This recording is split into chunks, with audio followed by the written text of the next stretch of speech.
This will be quick, wouldn't it? The era of the Sentinels is over. Absolutely over. We're not even trying Icebox because a lot of NA fans are going to get emotional damage as a result of it. Sentinels lost 13-1. Well, we are well deep into the North American Challengers playoffs right now, ladies and gentlemen. Europe, a little bit behind with their VCT. They've just managed to wrap up their group stages, of course, with M3C back into the mix. And here we are at VALORANTing to take stock of everything that's happened the last week. It's the 22nd of March. Is it still the 22nd of March for you, Vans? You might be a day ahead, actually. Yeah. Yeah, I'm from the future. It's the 23rd right now and 1 a.m. I just looked at my clock. I was like, no, it's still 2 p.m. for me right now, but I forgot I didn't change the time on my laptop. So just to make sure I don't get too fucked on all these time zones. You like my t-shirt? Are you subbing? Fucking beautiful, man. Tell us the story. I'm subbing right now, dude. Let's get that. Let's get that open. What kind of content can I expect, Vans? Is the real I mean, I thought it was going to be workout stuff, but now at this time, it's just going to be mukbangs with all the food that I'm fucking eating these days in Vietnam. So not even a little bit of ass crack? No? A little bit of treadmills. Oh, ass crack? I mean, yeah. I kind of can. I kind of can. This is an 18-year-old stream, right? I think it is, mate, if you consider how we conduct ourselves in this show most of the time. Hey, how's Vietnam, man? Obviously, you're still over there. I've seen your missus in the family. Any notable events? I mean, you have had the unenviable task of having to keep up with all this stuff while being in Vietnam. So, yeah, how's that going? It's been crazy, actually, because right now my wife is still studying to become a seamstress in Vietnam, right? So during the daytime, she's going out to study, so it gives me time to like stream and then do VOD reviews. But then after that, it's like we're not really partying much or going out and stuff like that too. I'm just having some really good home cooked meals, and it's just nice. She's sleeping right there. It's good times, man. It's good times. No complaints. Watching her sleep while you're on the show. Yeah, I got a huge spotlight that's also on her face as well while she's sleeping. Like she's keeping up with me, man. Yeah, she must love you, man. She's fucking supporting me like no other. Dude, she's amazing. She's a saint. She's actually a fucking saint. Unreal, man. I mean, she did marry me, so she's fucking insane for sure. I mean, if I put that on Ashley, she'd break her foot off in my fucking ass, mate. There's no question about that. Mitch, what's going on with you, man? You know, any significant others you're bothering on a regular basis? I'm just recovering here, man. It's been Patty's Day weekend. We've had some good times. COVID safe, good times. I didn't go. I was fucking heartbroken, to be honest. I had tickets to Baby No Money, beautiful artist, rapper. But you know, COVID spiking over here. It was packed out. I didn't go because I don't want to miss any potential vacations or, you know, flying away trips that I can or can't talk about. So yeah, being a COVID safe, quiet one in terms of numbers, but certainly still one that left a little bit of a headache. So we'll keep it slow today. Sure. Okay. Yeah. We'll give you a bit of a break in the first half of the show, Mitch. How do you feel about that? Sounds about quickly. Sounds about right. Is that the Omicron strain, or is this the new one that you guys are dealing with over there? It's the new one. Actually, interestingly, there's another production. I won't throw them under the bus, but I was just talking to one of them that they're all over in Ireland now, and everybody got it. Literally everyone. And they've been super responsible as well, like not going out partying. They all got it. Supposedly, it's pretty good compared. Like, they just have like a little bit of a cold 3 days, 4 days, and then they're like, they feel fine. And after, I think 6 or 7, they're able to go back out. That's the BA2, right? That's the new strain? Something like that. It's a lot weaker, and it doesn't, well, obviously we don't know. Because I saw better. I saw an article saying it was like the virulence of Omicron with the severity of Delta, but it doesn't sound like it's actually that bad, which is well, the people I know that have had it, they've had very mild reactions, but hopefully that could just be a great sign of the vaccine. They're all vaccinated up. Yeah, so, that's the play. Man, I just want to get my kid vaxxed, bro, and I can stop stressing out about this stuff, man. Yeah. Wow. It takes a while. Right? What time? Like 5 or 6? You got how old rather? 5 or 6? Or well, Griffin's 14 months, so yeah, we're still a ways away. Anyway, we should talk about Valorant now. I think I just want to catch up with you guys because it's been a whole week, and you know how it is. It has been a while. How have you been, Mitch? What the fuck have you been doing? Dude, I mean, not much, bro. I've been traveling out doing our peak, doing the breakdown with Scott. I took it last week off actually because I did I cast some Brawl Stars, guys. You might know about Brawl Stars, kind of a little indie company called Supercell. But no, it's great. It's like a 3v3 battler. But I had I got up at 6 a.m., looked after the kid all day, whatever, and then 11 p.m. was my call time for this Brawl Stars show that day. So I ended up doing like a 22-hour day. So I was just nice. I took a week to recover because you got to sleep in the next day when you got a kid. You know what I mean? True. First off, yeah, that's that's my experience, man. Just took a bit of a sabbatical last week, so I didn't stream, but I still basically Nice. did everything else. Nice, nice. One more tangent. All right. Mitchman, you look dehydrated as fuck to drink off of like a fucking 2-gallon fucking bottle out there, man. That's Holy shit. Look dehydrated. Yeah. I got 5 liters. Have you ever seen a man with this size water bottle be dehydrated, dude? Yeah, I gotta deal with this because I couldn't pack. I couldn't pack that. Be with the me to bottle. Vietnam. The more you drink, Vans. You know what I mean? Exactly. I have that at home. I just couldn't carry it with me traveling to Vietnam. I'll tell you what the thing is as well. I actually drink. It's a 5-liter bottle. I drink out of it, right? Because I'm paranoid as shit. I gotta drink this in 2 days. Third day, I'm gonna be like, water's gone bad. So I gotta drink it in 2 days. You know what I mean? How long can you drink from a bottle? You gotta get a real jug, man. You gotta get a real jug. If I wait 5, 6, 7 days, this water's gonna be like a fucking swamp. So you gotta go. Oh my god! Oh come on, dude! No, it goes stale and shit. No, I'm not risking it. 2 days. I think this is 2 liters. It's a gallon. Yeah. How much is a gallon? 4.2 liters. Really? What? 2.4 liters. Sorry, 2.4 Yeah, liters. Yeah, 2 gallons. I try and have 2 of 1.5. these a day. I'm like peeing like a fucking fire hose. Anyway. Yeah. 2 of them a day. Jesus. Yeah, and we look I good. usually That's drink the other a thing whole too. one of these while I'm training. Look, we're not pixelated. We're not pixelated. Yeah, dude, you look good. What the hell? I think we have to thank DNP this time. I think they fixed their shit. Oh, yo. Shout out to DNP. Fixing their shit. It's about to go to shit. Here we go. Let's get the bits going again. All right, so let's. I heard the more you sub, the more it fucks up Vans's bit, right? Yeah. That's all. Unless you do tier 3s. Only Vans. Okay.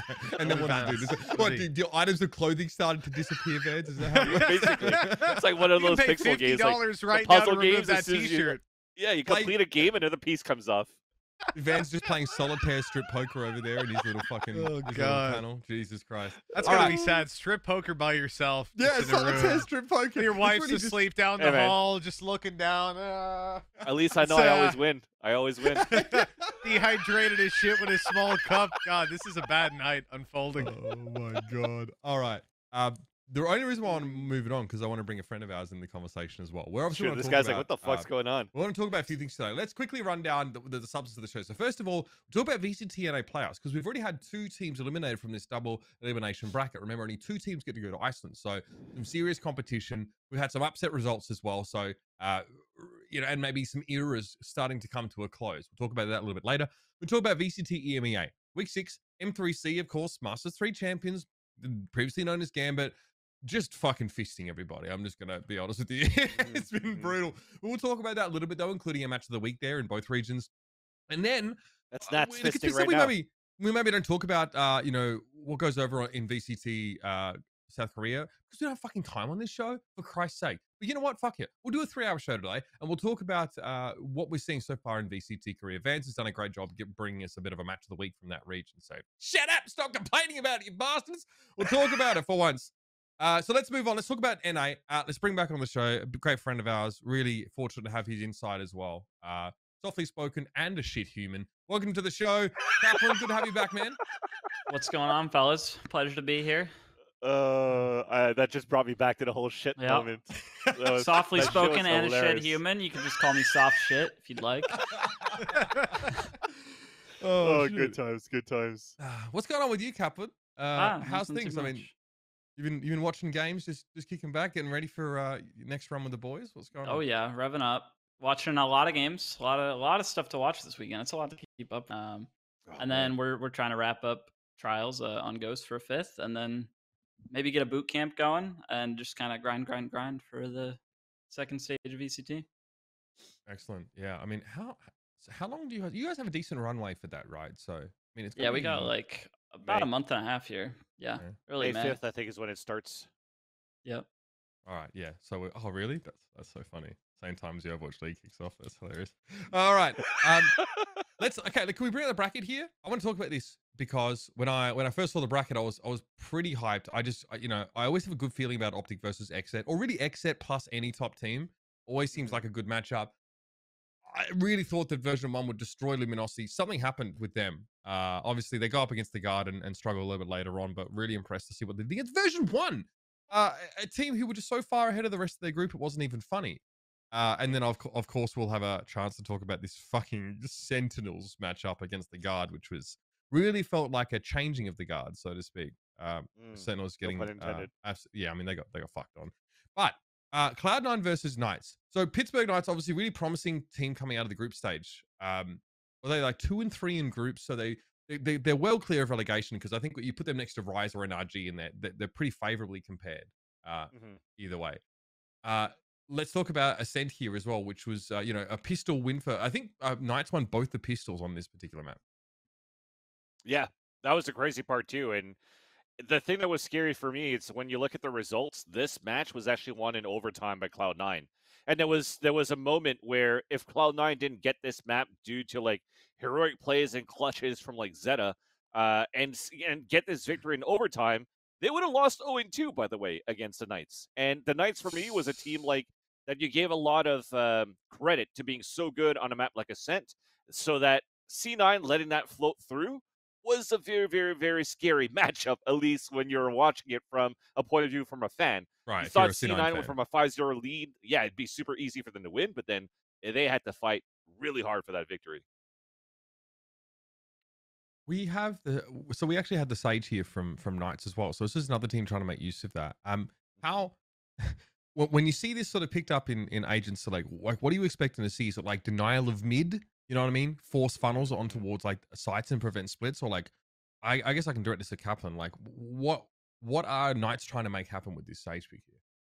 Yeah, I think on attack, if you're running Sage and Jet, you have to play pretty like explosive, and you like really have to trust your Sova to util well because you don't have these KO flashes to fight back and forth on the mains.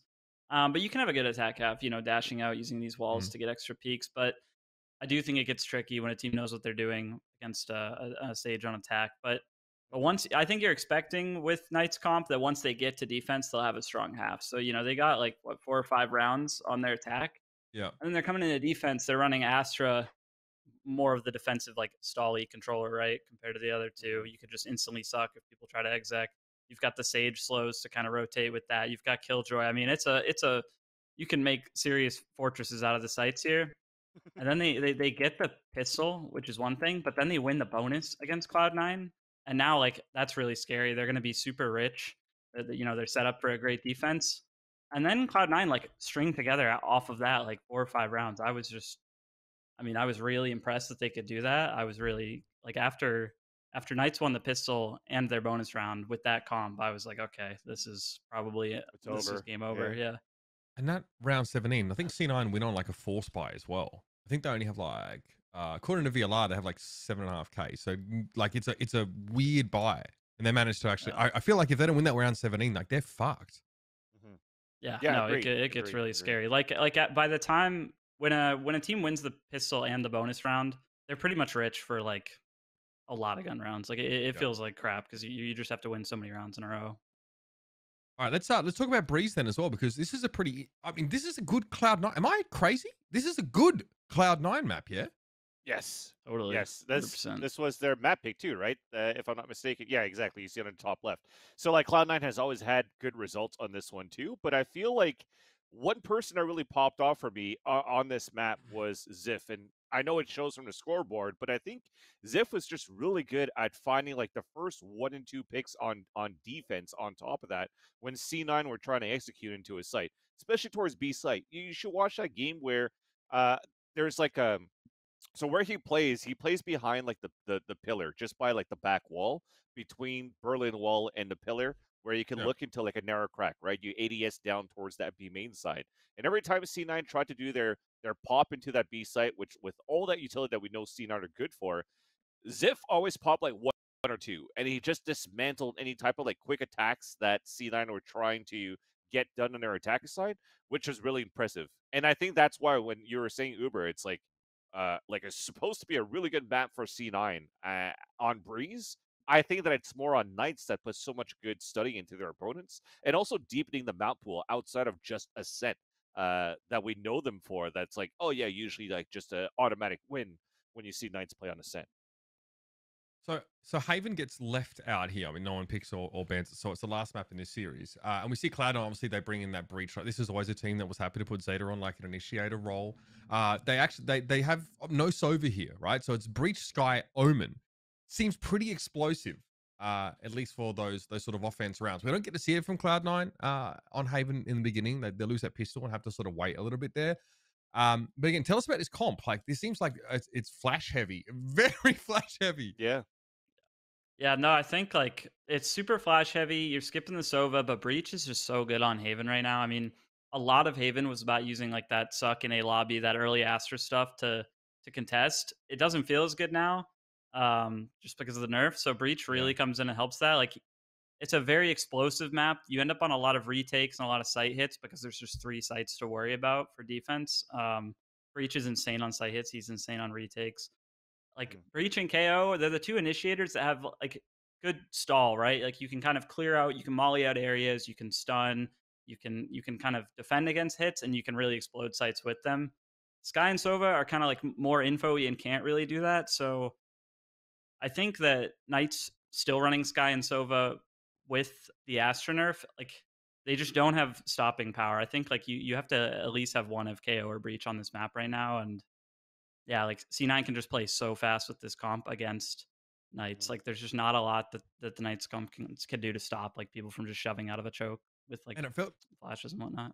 I feel like on the other side of the coin, I feel like there was, I don't want to reuse the word explosive here, but I feel like Knights had plenty of ways to like try and get some info, but they weren't really in a position where they could overwhelm, like just hit sites really hard and like, excuse me, force any rotations. They didn't really have a whole lot of mobility to play with. I think it's just the Jet that they really had to sort of force this early action, and then they were like, dog in, you know, send a Sonic, try and get like, it's like, okay, now we have info, but like, what are we kind of doing with this? Feels like they just did not have any ability to like change the pace up at all. And I feel like against a team like Cloud9, they just eased into that defense. Winning the pistols is all well and good as well. But obviously winning that bonus round there and just sort of kind of chilling. I think that's, I mean, Knights were looking fine until that second half where they just sputtered out. Yeah. I feel like this is like I was saying it on broadcast. Or I did cast this match. I was saying that on broadcast. It's like Haven is like one of Cloud9's best maps. So to go up against the Knights on this third map, it wasn't going to be something that was easy. And you're right, actually, Uber, when you're talking about how you're trying to be explosive with a new double initiator, maybe even more flashes going into the pops.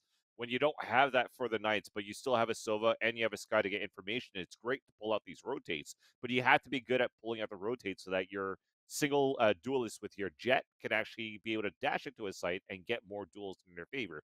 Because if you look at the comp in itself, as Adam was mentioning before, if you don't have a KO that's going to fragment into a corner, if you don't have a Breach that's going to aftershock into another corner, you don't have that much utility actually for the rest of that Knight's lineup to actually flush out these corners. So you're putting a lot into the hands of Ben to get things done on your site hits, which you could definitely see from the scoreboard or even rewatching that game that it didn't pan out too well. Yeah, I think something people should look for more and more in Haven games coming up is like, you're right, when you play the 2 info initiators, you really want to play that like slow style, like pull rotates, get a bunch of info, play a long round. But the nice thing about KO and Breach on defense on Haven is because A and C are so far from each other, they're the 2 initiators that can play in the middle of the map, and they have abilities that can affect and like help defend and fight both sides. So you can like stun or knife A or C area from B on Breach or KO. So when you play this style that Knights comp wants to play, it's not working as well anymore because it's kind of hard to pull that rotate when there's a guy just standing in the middle of the map that's like, wherever you go, I'm just going to shoot a stun out anyway, and I'll be there in time. And you can just rubber band back into position as well if you feel like B's getting threatened or exactly. Whatever. Yeah. I just love that Adam and I were like precursors of like saying how good Breach and KO were before, and nobody believed us until now. Yeah, I mean, to be fair, I think you're the only one saying that KO would really be legit. I remember watching Anders' eyes pop out his fucking head when you said it. I loved him right away, and then my team last summer gave him a horrible attempt. I mean, we were like, yeah, KO's good. Let's try running triple initiator and not using Astro, which was really embarrassing. And I probably shouldn't have even said that we tried it. I should have let people. It's iteration, okay? The innovation is driven by iteration, gentlemen. Yep. Let's talk about let's talk about our next matchup here. We get OpTic versus XSET in this first round. It's not an elimination match for either team, but you know, OpTic are look, they look like they're definitely a top team, but they had some when they lose, they fucking lose, man. They lose so hard in some of these maps. First thing I want to talk about split, which is the XSET's pit right. Classic XSET split. Really love their retake play. They're like a swarm on this map. Tell me about these comps. They're really different comps. Looks like they're really trying to geared to do some different things. I'd love to know what your thoughts are, because obviously we're the Omen, you know, the Omen and sort of Breach on one side, and then the other we have like the Astra Sky. Tell us a little bit about each sort of. Do these comps matter here? Or is it really just execution based? Because I looked at this and I was like, man, these teams are going for pretty different looks. Yeah. If I could start, I kind of really like the OpTic comp that you have, even though they got smacked here by XSET. But the fact that you're playing a chamber or any other type of sentinel, like a killjoy or cypher, to be able to gather information and have the alarm like say, hey, there's actually somebody here, and you have somebody like a breach that's going to be able to fault line, and you try to combine it with a little bit of raise utility just to oppress and try to fight more. And if you need to add more pressure, then at least you have a flash from Omen on top of that to help things out. So I feel that comp in itself is really good for the trap play style for OpTic, while here for the other side of XSET is trying to trying to find some flashes to push your opponents out to set cryo cells in a position where he can just get ready to op you guys down. Because if you actually looked at that match, he was on fire with not only the op but the tour de force in that map. What is with this region, honestly, and not playing? Sorry. I've just realized that's the first thing I've said this segment, and probably not the way to kick it off. It's on brand. It's on brand. It is. I suppose I wasn't even trying that time. But why? But why? Seriously, why is there no Brim and no Sage? Both of those are pivotal in EMEA. And look, we can see those swap outs. The argument there for Brim versus Omen, sure, absolutely. Sage, I'm not even sure entirely what you guys are swapping it in and out for, because there's Vipers here a lot as well. I feel like control with the Viper. it feels like everything's a little bit slower here, like a lot more based on I don't know, if the attack is less explosive, therefore you don't need the Sage without the Brim. Anyways, directly opposite stances from the regions. I'm wondering if there's a reason for that. Is it just these teams in particular? Hell, I'm looking over at my other screen. Team Liquid just won out the first map of the game versus G2. They're 1-0 in the lead. They ran a Brim and an Omen going into that, which is weird. And then we have the Sage still as well. Fucking hell, it's a 2019, man. Ooh. It's a strange one. I'm not condoning that, let me say, but it is. They did. Can you make a case? All right, so Mitch, can you make a case then for Brim and Sage on split? Then, like, you know, why do you think that it should be done? My question is, why does NA not? You know, you look at Brim, right? As speed of executes, when you go into pushing into a lot of those sites, your smokes are down instantaneously. You really don't need to plug that many holes. I notice a lot of the NA comps are still playing with a Jet. So even if you haven't got your Astra, you're still going to have backup smokes to work with. Your Stimmy being what it is, but the Molly is unbelievable. Post-plant lineup, so many choke points to lock off on this. Sage pretty much speaks for herself with the value that the wall brings in so many different scenarios. The slowing ability, though, is also so important for stopping these guys, especially taking mid control. I think a lot of EMEA is based around having your Sage raise rotation, a lot of pressure on mid based off of that. And in NA, it's almost like a culture shock looking at that server. I feel like we have a different idea of the game almost in how like most of our teams play, just on a surface level. It's really interesting. You have made your case. You said you weren't going to make it, and then you have made it. So fair enough. All right. So what do we get from the NA, the NA gang here? What are your thoughts, Kaplan? I agree. I think Brim and Omen are both good. I think you can definitely play pretty fast with the Brim. I think maybe it's a lazy answer, but a lot of it probably is comfort. Just that NA didn't play much with Brim before, so if they want to just plug back in a split, like they already remember a lot of the good paranoias, a lot of the Omen plays, one ways and shit. But like, I agree, Brim could be really good. The Sage problem, it might be like a comfort meta thing again. That it's very like comfortable and meta to have either a Cypher or a Viper on attack, which can like pressure the A ramp control. Like you can kind of smoke the cross, right, and kind of like lurk. Yeah. And if you don't have a smoke going there, you can't pressure that. And to try to play without that, some teams do it. Cloud9's done it, but like it's a really scary thing. It makes me feel like, okay, now we have to like rethink the map. We have to like scrim a bunch to get used to that. And Sure. I think the Sage goes in Viper's spot. So if you Yes. drop the Viper for Sage and you keep running like these chamber carry players, now you've lost that like A pressure smoke on attack, and it's like such a staple to American or North American split gameplay that like it's just a very adventurous thing to step away from. Like I think XSET's comp. I've seen some teams do this post patch. I think some teams just aren't even changing their comp on certain maps because it's like like we just can't change 6 comps in a week. Like let's just, this one feels good still. Like I guess let's just run it for comfort. I don't know if that's the case with XSET, but that comp is, in my opinion, like pre-controller changes. Like for sure it was the meta comp, and I think they might have just been like, yeah, let's just, how much worse can it be? Let's just play that comp and play I to feel our like And it comfort. worked. if anyone wants 14-4. to play, I think like if anyone's going to play Brim though, like Marv is one of the guys in NA that will probably play it. Yeah. As I think is evidenced in this series actually, because the next 2 maps, I think I know he at least plays it on Ascent. I don't know about Bind. I think he plays on Bind too. Okay, yeah. So here you go. So I mean, both guys are on the Brim here on Ascent. Can we take a moment to talk about this, obviously, because OpTic, big part of their success here is they string a huge number of attacking rounds together and make it like an 8-4 half here. Victor and Marv getting a lot of value on this map, and they are dealing with a Sage, right? Zekken's on the Sage here. What are our thoughts on how this map went? I think it's I think OpTic is one of those teams that are leveraging the KO quite well on the attacker side too. And to add on to like the Sage on a map like Ascent, especially on defender sides, usually for me, is how even Ziff plays that wall most of the time on that catwalk side. So you're trying to run out these timings, sorry, to figure out like the next cycle of utility from like your Silva or your KO of when the next knife or Silva drone is coming out. So timing out that wall helps you get that little set of information as well as to, okay, we already recon here. We have to rotate back towards catwalk. Oh, there's a wall there. We might have to break it if we want to have a better timing. So you give your positions away.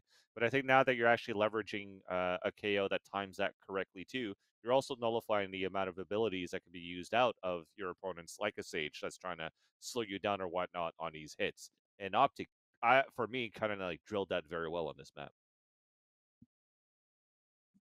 There's one thing in the comps here that I really want to pick on. It was probably one of my least favorite things in the comps all weekend. All right. And it's the fact that XSET are running a Cypher here.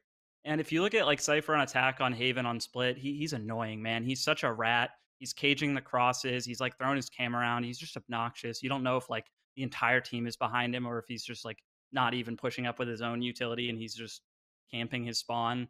It's obnoxious, but you don't really like see that happen on Ascent. It's not like Cypher's just this incredibly annoying pressure on like A or B main. So to me, if you're picking Cypher, you're picking it for defense. And Cypher's like a very popular retake agent, right? Play off site with your trips, have the cam for retake. If you're running like KO, Omen, you got the paranoia, the knife, you can have like these really sick retakes with Cypher. But running the Brim Molly, the Sage, that's like those picks scream like I want to lock down the choke points. I want to hold the site.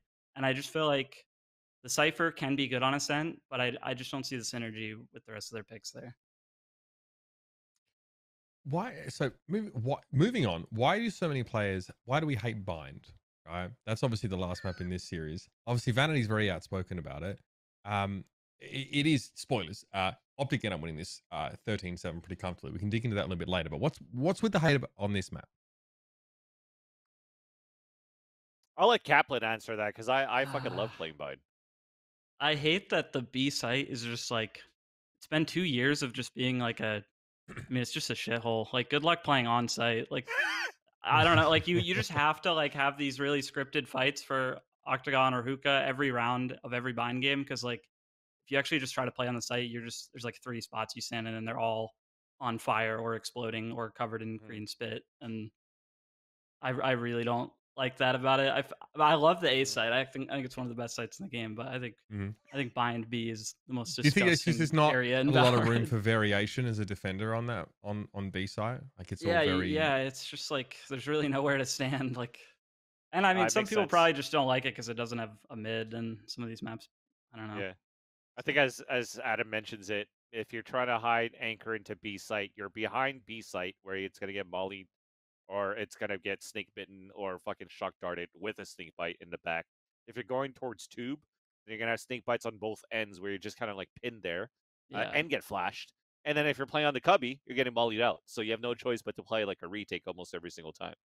If you're not fighting like proactively towards the hookah, because I think that a lot of the scripted fights that Adam's talking about too is that if you're able to hold and fight hookah well, and everybody on the attack is still fighting on octagon and they're able to make it into sight, still not having control of hookah on the attacker side could be a detriment to the rest of your execution into the A site. And those guys are in like a high-low angle that has a better opportunity to actually fire you down. So I think that's why you see like so much, I guess, utility being used from like a Viper or a Sage or even judges inside hookah to try to fight that back. To try and control that, yeah, because once you Exactly. give it up, you kind of fucked. Yeah. Any closing thoughts on this series? Obviously, pretty inauspicious performance from XSET on this map here. They look pretty average. I think Victor has a really good, I think it's a 300 ACS, but obviously we have the Brim and the Astra dichotomy going on this particular map here. And, you know, obviously no Sova here for OpTic, but do we have anything deeper here to sort of maybe point out for XSET as they fall to lowers? I don't know what Adam thinks, but should they actually start getting less double duelists in their comp, or are we still trusting that because it's cryo cells and Zekin that it's going to work out just fine? Yeah, I like the double duelist on bind. I think it adds more to attack than a chamber does to defense. So I'm a fan of it. My other closing comments are just shoutouts to Cryo's chamber, which dropped like 250 ADR on split. And I'm pretty sure the most pop off games of the whole weekend were from chambers, which is really like fun to see. Just I mean, we'll see it in more of these series here that like the biggest pop off games were Jet players on chamber, and it's pretty cool to see that they can do just as much, if not more, damage on this agent. Says a lot for like, okay, I'm not scared. Like a lot of Jets are totally fine if that agent gets nerfed, right? Like they're not held back by chamber. It has me kind of scared though, because we are actually using a lot of chamber and we're forcing Jets a lot on chambers for certain maps, and I actually don't see that too often in EMEA. Sorry, correct me if I'm wrong on that one here, Mitch, man. Where the chamber, what do you think about it? Do you think it's going to be EMEA seeing that they can take advantage of NA teams playing with the chamber? I think, well, I mean, on that point, we're quite a bit more. We're very different in our comps, like we were saying earlier. So, when you plug into the comps that NA is running, it makes sense a lot of the time, I think, to swap the Jet based on what we were talking about earlier, which is comfort. It's the easiest thing to do without having to shift too much. But if you are willing to take that extra step and maybe shift a little bit of your comp in NA's case, or as it's worked out in EMEA, a lot of the time we could just make that one-to-one swap. You know, you've got a lot more supportive elements already in there. We talk about running your Brim Sage comms. We're not playing Astra that much anymore because your Brim's coming in instead. Gives you that little bit of room to maybe run it as your Cypher or as your Killjoy playing your Sentinel role. I think around an Icebox, he maybe replaces a Sage, depending on who it comes up against. So yeah, it's definitely a lot more diverse than just saying a Jet. And in fact, I think in EMEA, it's very rarely the Jet player that would be pivoting over. Interesting. So, yeah, I mean, scenario though. That obviously. stylistic difference is going to really get put under the microscope in a few weeks. Yeah. Actually, Yeah. To me, honestly, let me just say this because I want to be able to come back and quote this. Clear my throat.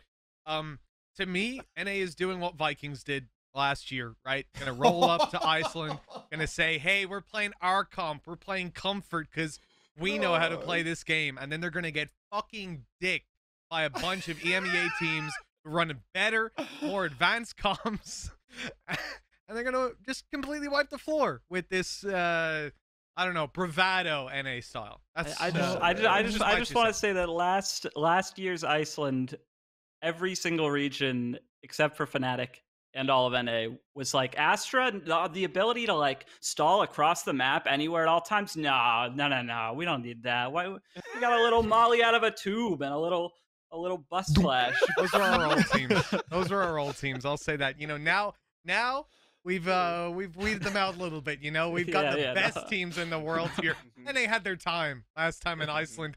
This is the last crown we've got left to take. That's just my 2 cents, though, impartially put in. Yeah, that's good. Good to have. It's good to have some objective sort of takes Really on what we should expect. I mean, this will be quick, isn't it? The era of the Sentinels is over. Absolutely fucking over. It's a best of 3 with the guard. And we know it's going to be a fucking rough matchup for them anyway. You know, Sentinels pick bind. So they're out here picking this motherfucking map. Probably the only motherfuckers doing this in NA. Wow. Bit of a struggle for them here as well. They get a couple of these defensive rounds. It looks like they're getting a lot of pressure from. I mean, Trent is just, I don't know. The guy is pretty insane. What he's able to sort of show us on maps like this. But it's a pretty quiet one for Sentinels. I don't know how you can do 25 words or less if you like for this one. This whole series is, in fact, we're not even trying Icebox because a lot of NA fans are going to get emotional damage as a result of it. Sentinels lost 13-1. But let's talk about Bind here and what the fuck is going on with this team? Trent good even as fucking Sky, and doesn't always need to just play a Sova overall. And I like that because you put Trent over into a Sky, you're also allowing Jonah P to play a great op, playing as they have Sage Wall boosts and works out pretty well. This one here, I don't know what you can say. So I play fuck fuck them. say? What the fuck can you say? So I played. He's 21-5 on this fucking map, dude. This is fucking. Yeah. He did go crazy on Icebox. Yeah. I think also shout out to MCE. Like, I think the double controller looks like really cool on the new Icebox. I was thinking the same thing when I saw the changes, but well, history lesson for people that might be out of touch. Gen G people smokes on Icebox a long time ago, so it's a hard. Like, you gotta kind of nerd out with this comp. So know how much Sentinels grinded it, and it might be a risk to run that kind of comp if you're not going to nerd out. But like, they got this super nerdy coach who already has experience with how to play the Omen. Like, it's a good spot for them. I mean, well, yeah. How much did we get to see the nerdiness? Right. We only get 14 rounds of gameplay, and the guard. I kind of feel like we had though for the guard, because like just like the Sage or the Viper walls that we're getting from Valorant overall, when you're replacing it towards the B side, you're pushing it more towards like a little bit further than danger, more towards spawn side, so it still allows everybody to scale up. But the cool part of it is that they also smoke into, like, they throw an Omen smoke that covers up like the B side heaven, so that when the Viper wall comes down, Saya player, like you said, fucked on everybody because he could be in an angle where when that wall comes down, it kind of becomes even one ways to cover the back of the B site. And when they have like mid to B splits, because you have the extra boxes that have been added into orange, you're still able to get there through it safely in some way, shape, or form, and then throw a paranoia that goes all the way from orange into that corridor, all the way up to danger too. So if you're actually going to be an anchor player around those areas, you are actually going to be punished a lot. So even at that point, if you're not fighting proactively to take control of like yellow and green at the beginning, and you want to play like the old school style Viper at the B site and Poison Orb and Snake Bite on the ground, you're going to get overwhelmed by that type of utility and that type of push right there. So I think that's how like the guard were able to really dismantle Sentinels, or just how good they are on that map so far. But for me, I don't think necessarily that match showed me that it gave me an idea that it was probably the end of a Sentinels era. But as we get to talk about it a little bit later, they actually looked pretty good against version 1 despite their loss. Yeah. It was embarrassing, I think, for Sentinels, that particular series, but they're in a double alien bracket, so they get a second chance. We will cover that match as well. This is the most interesting matchup. I think this is the matchup I expected to be the least compelling out of these 4 quarterfinals, just because Luminosity looks so shaky and really, almost like a Rise Nation of their own group, but with, slightly better record, of course, otherwise they wouldn't have made it through. Starts on Bind here. It's picked by LG, so I guess Sentinels aren't the only motherfuckers sort of picking this sort of map. Obviously, both sides with the Brimstone here, and Chamber for B-Dog. So Luminosity, though, like really impressive out of the gates here. Look really comfortable. In the end, for me, I can't really remember this whole series of how everything panned out from run around analytically, but I gotta say that B-Dog, ever since I've seen this guy play from like Beast Coast, I think it was playing with Fraud and them before, until now, is like, not necessarily like a way better B dog. I never thought that he was that bad, but he's been popping off very well under this LG system with Mac as a coach and also with Dazzle as an IGL. I don't know all the timing that he's able to find or just how confident he is on picking these fights, but I definitely do have to put B Dog as now like one of those top jets that we currently have in North America. Almost kind of like how Penny kind of like dropped off since Iceland and then just came back with version 1 now and is just playing it very, very well. So I gotta give my props to that B Dog of Luminosity. Feels like Luminosity is starting to put it together at just the right time.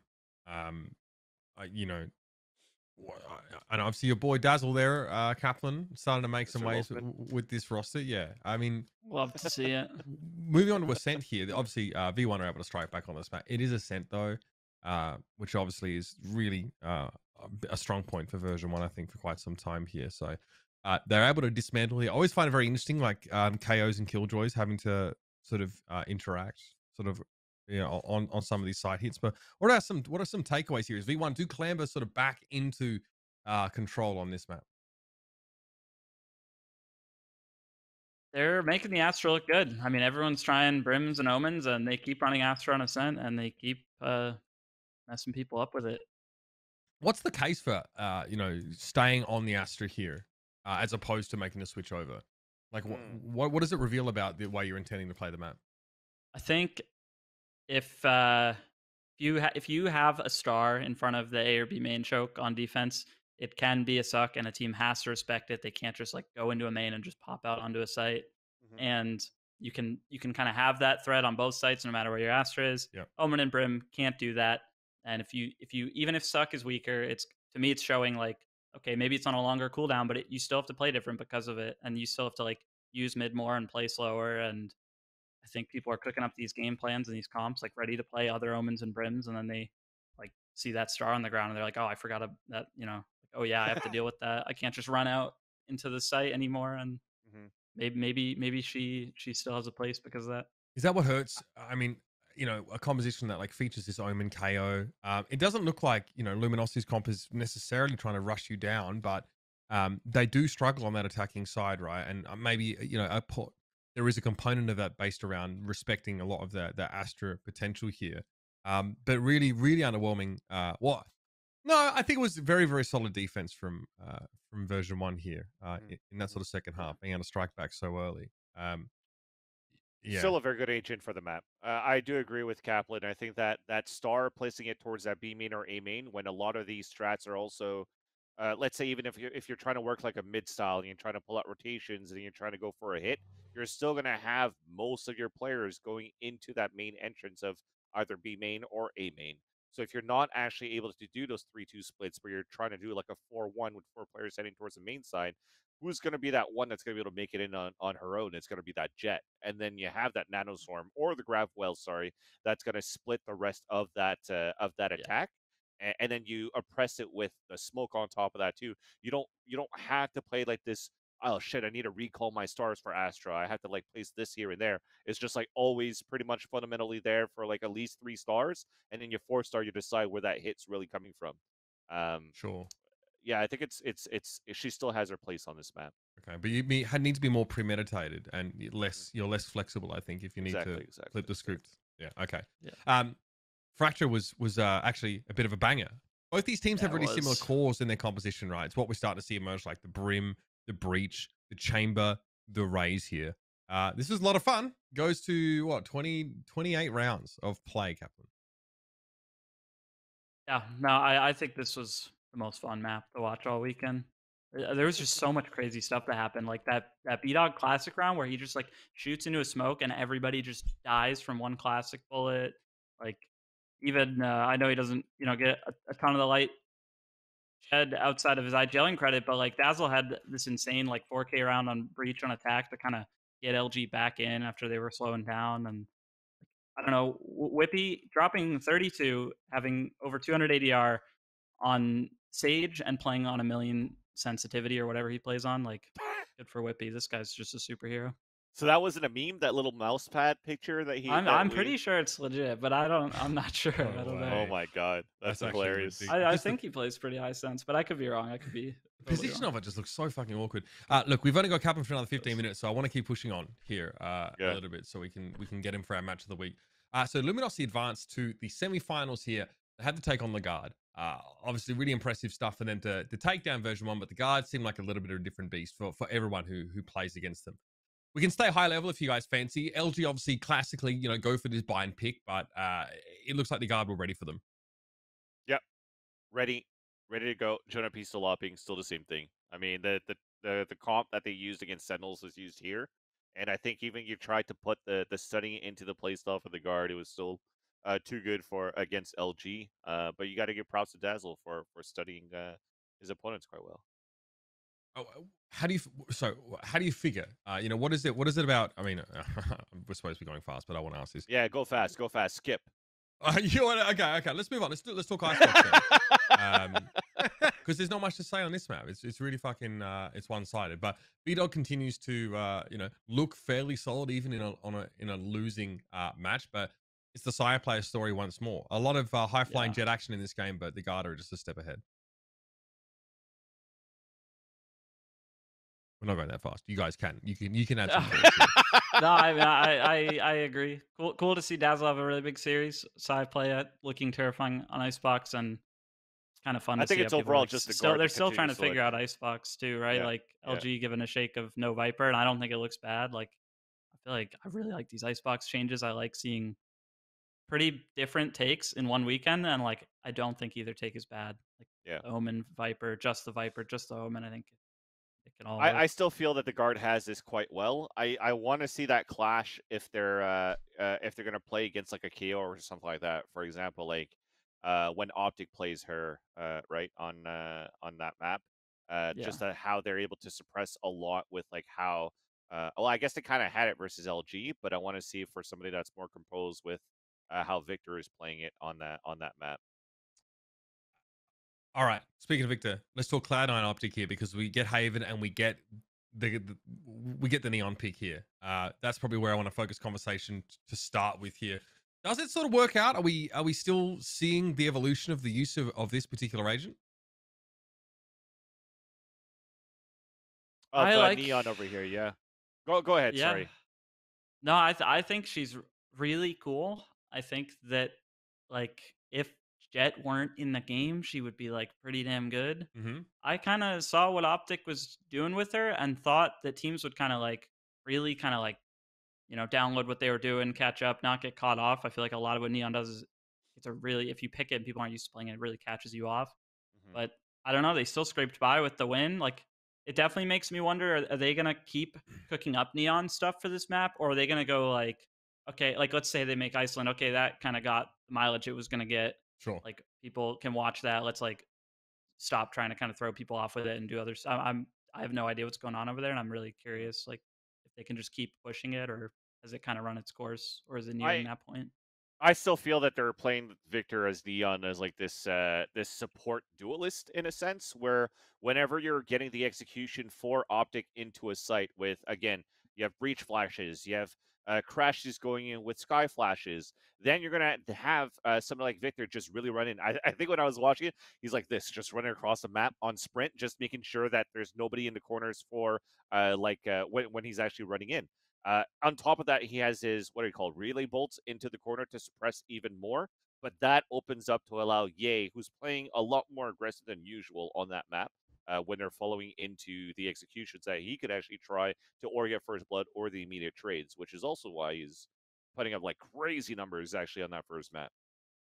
OpTic pick Fracture for this second map here, and they look like they were really uncomfortable on this. Why is this? Why do they look so average on this particular map?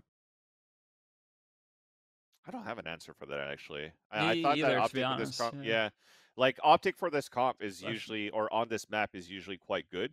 And again, like I feel that even in North America, there were the ones that I paid attention to the most on Fracture when they were doing like the fault line Is Satchel Tars Is trap Leaf play just into the. dicking on them?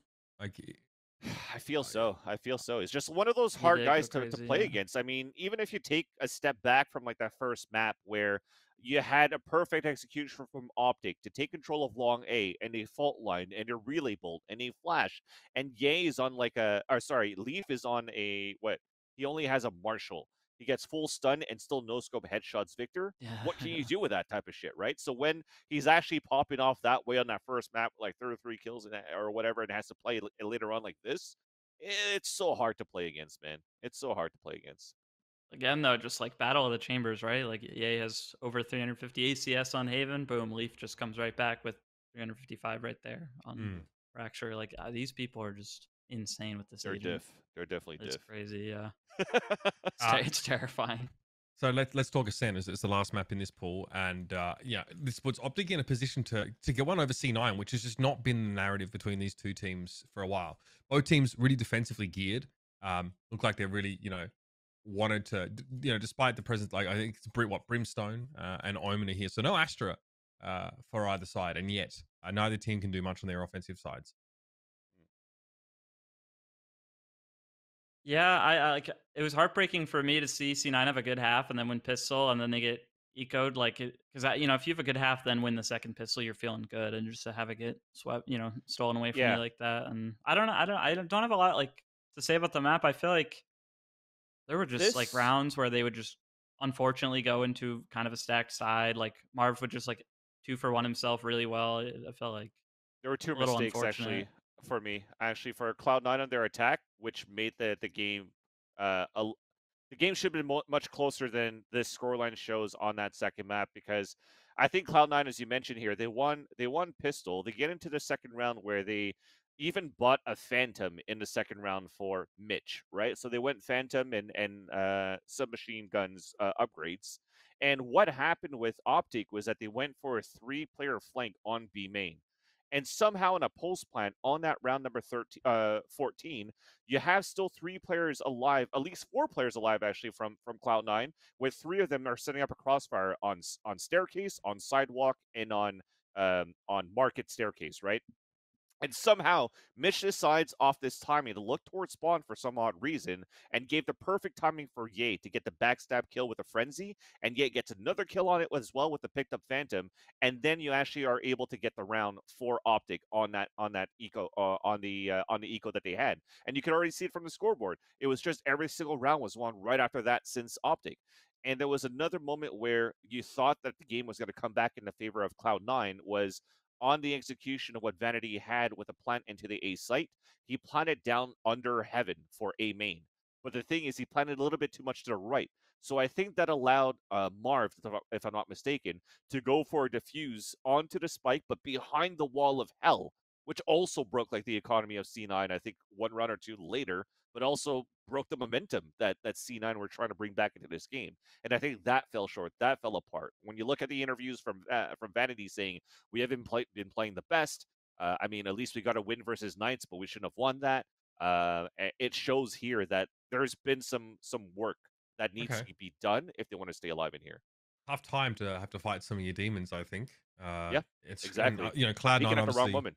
Yeah, for Cloud9 maybe feel a little bit shaky going forward. They have to play version 1 for their fucking tournament lives as well. So It's insane. Iceland on the line. Now, Kaplan, if you have to go in this next segment, just go. It's all good. We're not going to hold it against you. We Okay. already know you're a shit human. So let's talk about our match of the week Nothing here. new. It's time. Match of the week, version 1 versus Sentinels. Now, why is it match of the week? Well, we probably thought that Sentinels would be forced to be not as shit as they try and fight for their life here. We were sort of right. So I'm gonna throw a bunch of clips out, right? And we're just gonna talk over them. So let's start with Haven here. Good map for tens. Drops a fat 30 here. Early on in this map, version 1 able to sort of stay in step with them, especially after winning the pistol. But tens starts to help Sentinels draw away. Yeah, I think Tens has been like a key component as well to this comp for Sentinels, at least on defense. And when we're talking about this map on Haven here, Kaplan, you're also saying how it's nice to have a KO and a breach to be a little bit more explosive, and V1 actually holds it, right, for that composition in itself. But I actually was doing the watch party with Anders, and he brought up a great point as well, where as you have those 2 initiators to be more explosive for version 1 that have been doing 5-man death balls every single fucking round, either on A or C, never really any splits. But what's missing is that you don't have like a recon dart, an owl drone, or like a trailblazer to try to clear out the long initial fights to figure out where that opera is. And you have to try to oppress with flashes or with fault lines. If Tens is going to get fault line, he doesn't give a fuck. He's still going to stand in there and still try to op you and dash away. And that seems to have been the case a lot for at least some of the early rounds when you're trying to get map control, early map control for version 1 against Sentinels. It feels like they had no info initiators, did version 1, so forced them to walk in a little bit blind and hope just the explosiveness could make something happen. I'm queuing up for this one, Vans, in round 10. Tens is able to do a hell of a lot in this particular map, right? But there's a reason why he's able to get in positions to thrive. So you actually have a Telestrator segment for us. We're testing this out, everybody. So get around this one, Vans. So tell us what you've got here. And there's a lot of stuff on this map. Forgive me if I start fucking things up, but this is how it's going to go. And I think the game plan as well is that and to give you context as well, was when I was watching his VOD or watching the match live, Mimi was saying that she didn't really like the composition from Sentinels as to why Dapper was actually playing as a Killjoy. And I think for a lot of these rounds on defense, wasn't only on Tens being able to get op kills, but it's because how Dapper was so good from round to round to set up utility to actually catch Penny off guard, where Penny cannot get a dash in and kills every single time. And these are one of the rounds where it's not actually on Dapper's utility, but it's on how Dapper moves around the map. So you start off this round. This is going to be Sick right over here in Garage. You're going to have Omen, of course, on Zoms, and then you have the KJ from Dapper here. So you start off the round with this 0 point that comes out from Sick into Grass. This actually pings out these 2 players. So understanding now that the default that you currently have leading more towards the A site, right, for version 1, because you didn't ping out the KO. You didn't ping out the breach. So what do then? You start actually lurking down quite slowly from Dapper in this area where he's still going to be in range of all of his utility over here to watch Garage. So when that happens, and they realize that there's actually nothing going on, and also that the 0 point hit the Killjoy, the alarm button actually shows up, right? So now they know the default's going there. So they already start rotating both players. They know the default's going to A, right? Not towards... Exactly. Exactly. So then what happens here is that everybody's going to start heading over here. They recall this bot, and Dapper is going to start being able to start having an early flank. What happens here is I'm going to start erasing a few and start talking about the post plan as to why this happens. So because we're talking about Tens getting the 3K here, right? Exactly. So how do you set up Tens right after that? So once they realize here that the A site's being hit, then you're playing a lot more passively for Shazam. So he's going to go all the way towards spawn. You're going to have Tens getting ready to go up towards Heaven side because they want to give them sight, because it's, again, a 5-man death ball from version 1. This is their trademark. Exactly. This is their trademark right now for version 1. So what happens now is that you have this sort of like triangular formation here, at least on what they're attempting to do as a post plant. You also have Effie's that's playing towards Hell. And then you have this alarm bot that's being set over here, and then also a nanostorm as soon as the spike gets planted. But what's really good is, once again, the KO from Sick. He brings out this 0 point right over here that actually hits these 2 players inside sewers when they're actually about to go for the retake. What this does is that not a single utility is being used by these 2 players because they can't. So there's no oppression. Exactly. There's no oppression that can happen towards the spawn site yet. So then on top of that, you have a flash that comes out from Sick in the middle of the map. And then while he does that, Penny, because he's suppressed, is trying to find a better position. He sees this recon dart actually that's coming out from Shazam into the default spot in the air over here on that roof. And as he looks at it, he gets flashed by the flash. He can't break the recon dart, and then Shazam actually gets a Hunter's Fury kill into that. So what that means now is that after all these smokes dissipate and also Penny dies, there's no utility that can be used by Effie's, because his flashes are not going to do anything for his teammates to be able to come out and help. So now, to try to fight back in this area to prevent people from running out, then you have Zelsis trying to run out and knife. he's going to get opt down by Tens because Tens already made it up the way towards Heaven's side here. And then he gets the op kill onto Xander, who's also having to force to fight him because he doesn't have any more smokes. He's already used him on the execution. And then that allowed for the rest of C9 to get in. And the reason why Tens is also able to get the 3 kills is because they were able to get the retake play so fast just from the initial push from Dapper, knowing that everybody was going to be towards the A site. So now again, for version 1, they don't have any chance or any time to set up on a pulse plan. And then we'll get to see the clip from that. Yeah, it takes 4 rounds to explain 1 round. That's how crazy this is. But take it away, Vance. Talk us through this side hit here. And that's the thing right there, right? So you see the 2 smokes that are happening from Xander. His Tens is already set up. And you'll see it right after, like the flash that's going to be coming in from the Hunter's Fury. That was that pick. Okay, he had a great timing on the setup to be able to get the backstab for Dapper. But Xander is Xander. He is a fucking great player. So you already had an inkling of that happening right there. And there's that flash trying to fight down towards that spawn side. There's that 0 point that he's trying to do. And Tens is just able to pop off every single time because the smoke also forced Xander to get into position out in the open in front of that smoke, and Tens does not miss when it comes down to these types of like flashy kills and quick kills, and all because of that. Tens could do all of that work himself by watching sewers and a main. Then the other 2 players could trade Effie's out super easily down towards hell. So again, the thing is also from Sentinels is that we always kind of like bitched at them in in like the mid early year where they kind of like just flood retake every single time and don't really look like they were as coordinated. This matchup versus Sentinels, versus version 1 was actually one of those games where you did try to pop flash Tens a little bit more. You were a little bit more coordinated. How you tried to work the retake was off utility on top of that too. So it looked much more composed, much more drilled for Sentinels. And hopefully with a coach, whoever that's going to be, is going to be able to add that a little bit more too. Kaplan, we have to let you go now, but just before we do, it definitely seems like on this map, Sentinels looking a bit more like their old selves, right?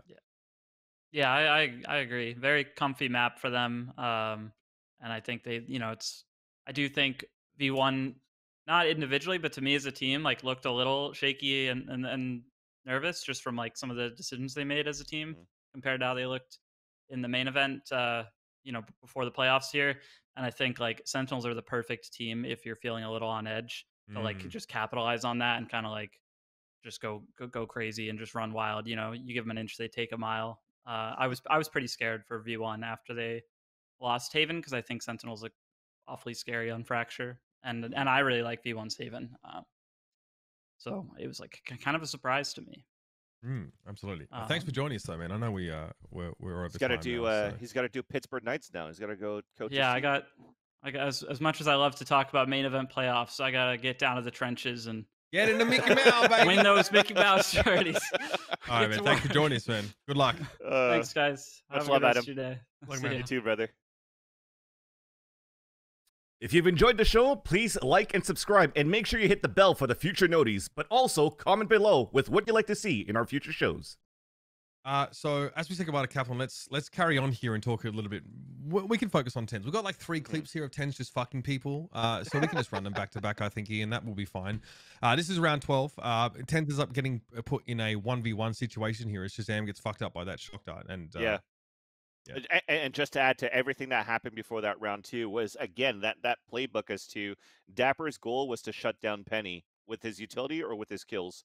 And for him to be able to place a nanostorm and Penny was right on top of that default spot, he was easily taken down by, I think it was Sick in the backside, or if not, it was Zombs. So the more that you continue into like the early rounds, what I like as well from Sentinels was that it's not like the playbook of let's fall back and then try to open the floodgates and try to play the retake and be like disruptive as much as we can. They wanted to stay an anchor within the sites, which was actually quite good. That was fucking amazingly well done for Sentinels to just want to fight the initial fights and then use their fundamentals for the retakes with whoever was remaining, and it worked out quite well. And this run right here, Tens fucks people up with a 4K. I feel this was off a mistake of version 1, where they actually themselves tried to do a flood retake. And you had a flash that was still available for Zelsis. He didn't pop flash in, and then Tens got a 4K. It's crazy, isn't it? How much these teams are getting punished for not being thoughtful about how they attempt their retakes. And teams that cannot do it quickly, cannot coordinate a retake on the fly, because like no 2 retakes are the same, right? there's so many different factors that sort of, you know, and like trying to practice a retake seems like it's kind of crazy. The fact that you can throw it together here is, you know, credit to guys like Shazam and such who are able to, you know, get Sentinels coordinated here. And it looks like they're being very thoughtful about, you know, their approach to, they have to give up these sites, right? I mean, it's fucking, it's fucking KO and breach that they're dealing with. So they're just asking for it if they sort of stand on the site at all. Version 1 does sort of manage to pop back off a little bit in that second half. They pick up a few rounds here, but again, is Shazam trying to do a bit of a train impression, of course, with that Hunter's Fury, and Sentinel's able to sort of take the map away. So pretty promising signs. Definitely seems like Tens is set up to do a lot of work. Right, yeah, and again, when we always go with the memes, right? Everybody always holds down to the storyline of the memes. It's like, oh, these guys are just a stream team. These guys are not practicing. These guys are not really freshening up their play style. If you actually watch this game, how many times have Sentinels set up utility from Killjoy inside B site? How many times were we trying to get information for Sentinels inside B site? Absolutely fucking zero. Maybe for one round maximum, because they placed most of their utilities and gambled correctly of where the hit was going at. I think most of the times that version 1 were hitting towards a site, they met up against Dapper's utility. So now it comes to show how much studying Shazam puts into the work. And it's only about the 12-hour streams that he puts. I mean, if he's streaming for 12 hours, he's fucking practicing for the other 12. I think this man never sleeps in the end. Yeah, I know. These guys are fucking crazy. I don't like. I also feel like they managed to get a ton of info off Sick in these early rounds, right? I mean, we talked about how Dapper's able to go for that look. Now, in the round you illustrated, Dapper gets a decent early lurk and is actually killed, but you know, Sentinels are able to use the process of elimination like 20 seconds into a round to sort of know where they want to be sat on defense and how to sort of play the extremities. So, and it was Go ahead. They were educated guesses, at least in terms of they weren't being forced to rotate, and that's something that Dapper's always done, right? He will always try and lurk. He's not that aggressive though. He's not necessarily looking for fights on those lurks because he just knows how much value that taking that space has to his team. Yeah. So Haven is Sentinels pick. They win that one, and obviously we have to go to Ascent here, which is, you know, where version 1 always, you know, look their best, especially lately. So let's start talking about that one. It's a pretty it's a pretty good start here for version 1. Sentinels actually have a decent buy here in round 3, and one particular individual on the side of version 1 just shuts the door in their face. It's insane. I think you're trying to play like the aggressive forward movement with how Tens was there, but Whippy wasn't afraid of anything at all in this on this map. I mean, he goes around, I think, to even get an ace in this round here, but I think he's got 2 aces in this round almost. There was even a round where he was like on his own on like a 5 versus 1 and still killed 3. So Whippy's like, he was all over the place on this map, and he's very comfortable playing on this map. And just from the way that he's lurking or the way that he's able to entry, it definitely brings into like a conversation as to why he's probably the best Sentinel in North America, at least. And it's not really on his utility, but just how he's able to lurk so much with his utility too is quite good. I mean, this is pretty monstrous. I think what Whippy just ruins it for. I think he's playing for a market there, right? And he just fucking gats them down as they try and approach. But what makes this a fairly competitive half, though, is that Sentinels end up winning this nasty little thrifty in round 6 and actually turn that into a streak of defensive rounds where they can win things out here. Look at the economy here. Really very, very, very little to work with for Sentinels on defense. Bladestorm obviously crucial here, though. Yeah, not too sure how it worked out there for Sentinels as how they were able, I mean, that right there was probably the reason why. So when you're actually able to get a lot of utility off the recon dart, and then you have Tens that's able to do Bladestorm kills, you have Shazam that's landing those cherished kills, but not only that, you saw the utility that was placed behind by Dapper, right? He already had 2 nanostorms on the ground just to try to soften up any type of version 1 players that would drop into sight, and then Shazam on the back of the side with the Sheriff hopefully could do like 1, 2, 3 body shots and land the other kills, but none of that was needed because Tens was just popping off with the Bladestorm. As you said, Mitch, it was super helpful that they had it. Yeah, I mean, they stacked the site in that particular round, right? Having Jet sort of playing inside of it with less care towards mid, so it works out pretty well. Look, Shaz has a pretty good map here, all things considered. Managing to clutch this particular round here, which is what gets Sentinels to 6 in this sort of first half, and Hunter's Fury fired off early, and Sentinels do pretty well at staving off this initial aggression. And it still comes down to Shazam. Obviously, Yeah, 10's obviously nice timing there to peak when that the KJ ult's coming out. Really And close. he does a lot of times actually. The tens that is just going through that smoke into tree side and getting the op kill. I think that was quite nice. And yeah, Oh, that man. was actually a really clutch Hunter's Fury, and that was off the KO ult. Because the KO ult that was on the ground, Effie's amazing how he's been a clutcher since that we saw the clutching Effies from Iceland throughout the whole stage 1 of North America. But somehow going with the tap onto his teammate to try to bait out the Hunter's Fury became like he outplayed himself because he just ran into Shazam's Hunter's Fury and died. So thankfully for Shazam, he was able to save that round for Sentinels, but also overall with his Odin play on B side. In itself, there's like one crazy round where he's just mowing down everybody. I mean, Mitch Ben's already fucking smiling because I talked about the Odin, but he definitely popped off on that round too. So it's been a crucial point of Sentinels defense. A little tough, I think, for Sentinels. They lose both pistols here, and this particular, I think, losing. This is what, round 15. This definitely hurts. This is, I mean, you can see the money for Sentinels like isn't good, right? They've lost. This is their obviously first sort of gun round, I think, of that second half, and Yeah. you know, when you've lost both pistols and then you lose the gun round in the second half when you're already sort of down, it definitely sort of puts you in a tough spot. And this is a good example, I think, of you know, what Zelsis can sort of bring to this team, because he's really hard to shift in this position playing from grass. That's just a sad story point for Sentinels, though, right? The map that they won, and then they won convincingly after that on Haven, was because they finally won a pistol round on the second half.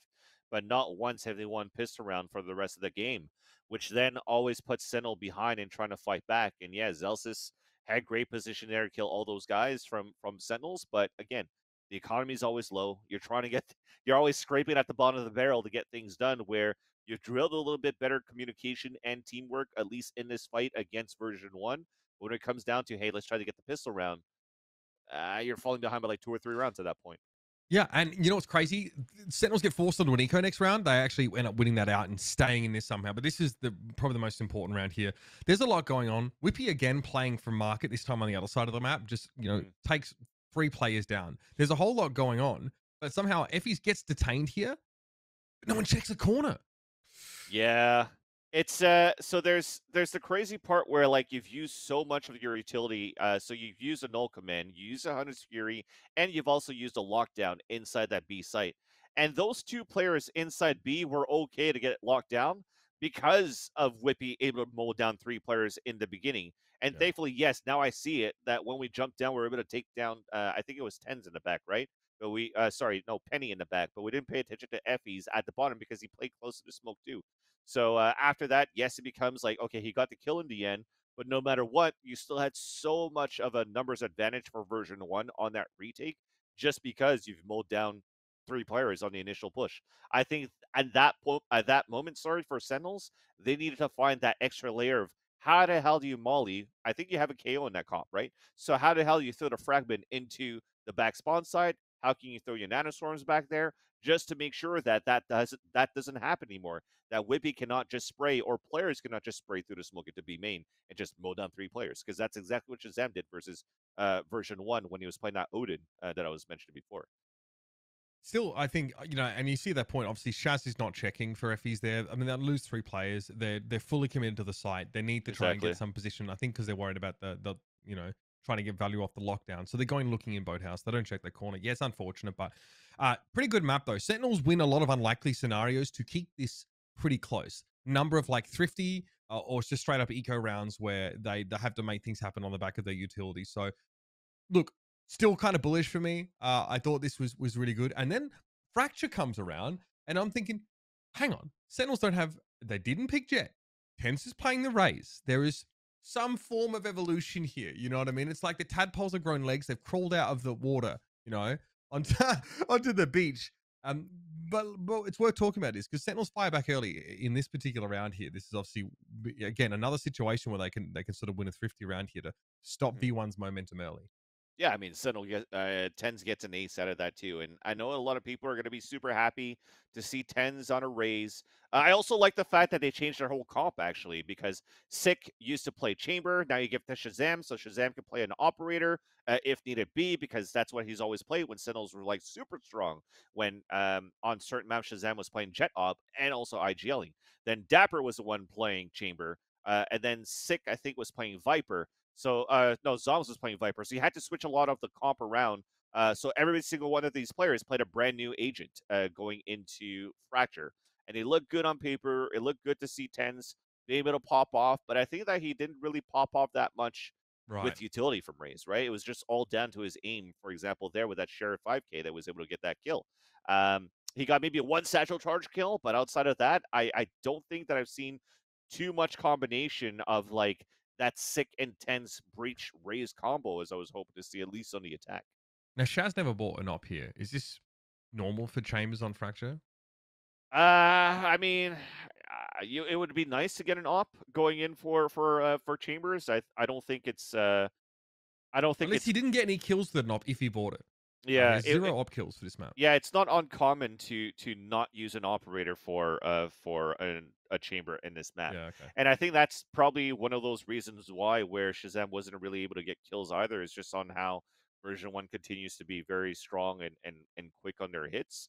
So I don't know if they were trying to something different there, or maybe they just weren't walking into Shazam.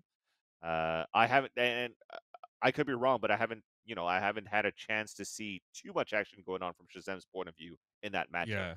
Yeah. He definitely gets overshadowed by Penny. Like, I think Kaplan mentioned that a lot of NA Chambers this weekend had like pretty pop-off moments here. It was also on Sick too. Like Sick was popping off as on the breach, right? Breach of all agents. Yeah, exactly. Now, I mean, this is a good round for Penny, who obviously picks up the operator here and causes all sorts of problems, sort of pushing up a bit aggressively here out towards the A-holes.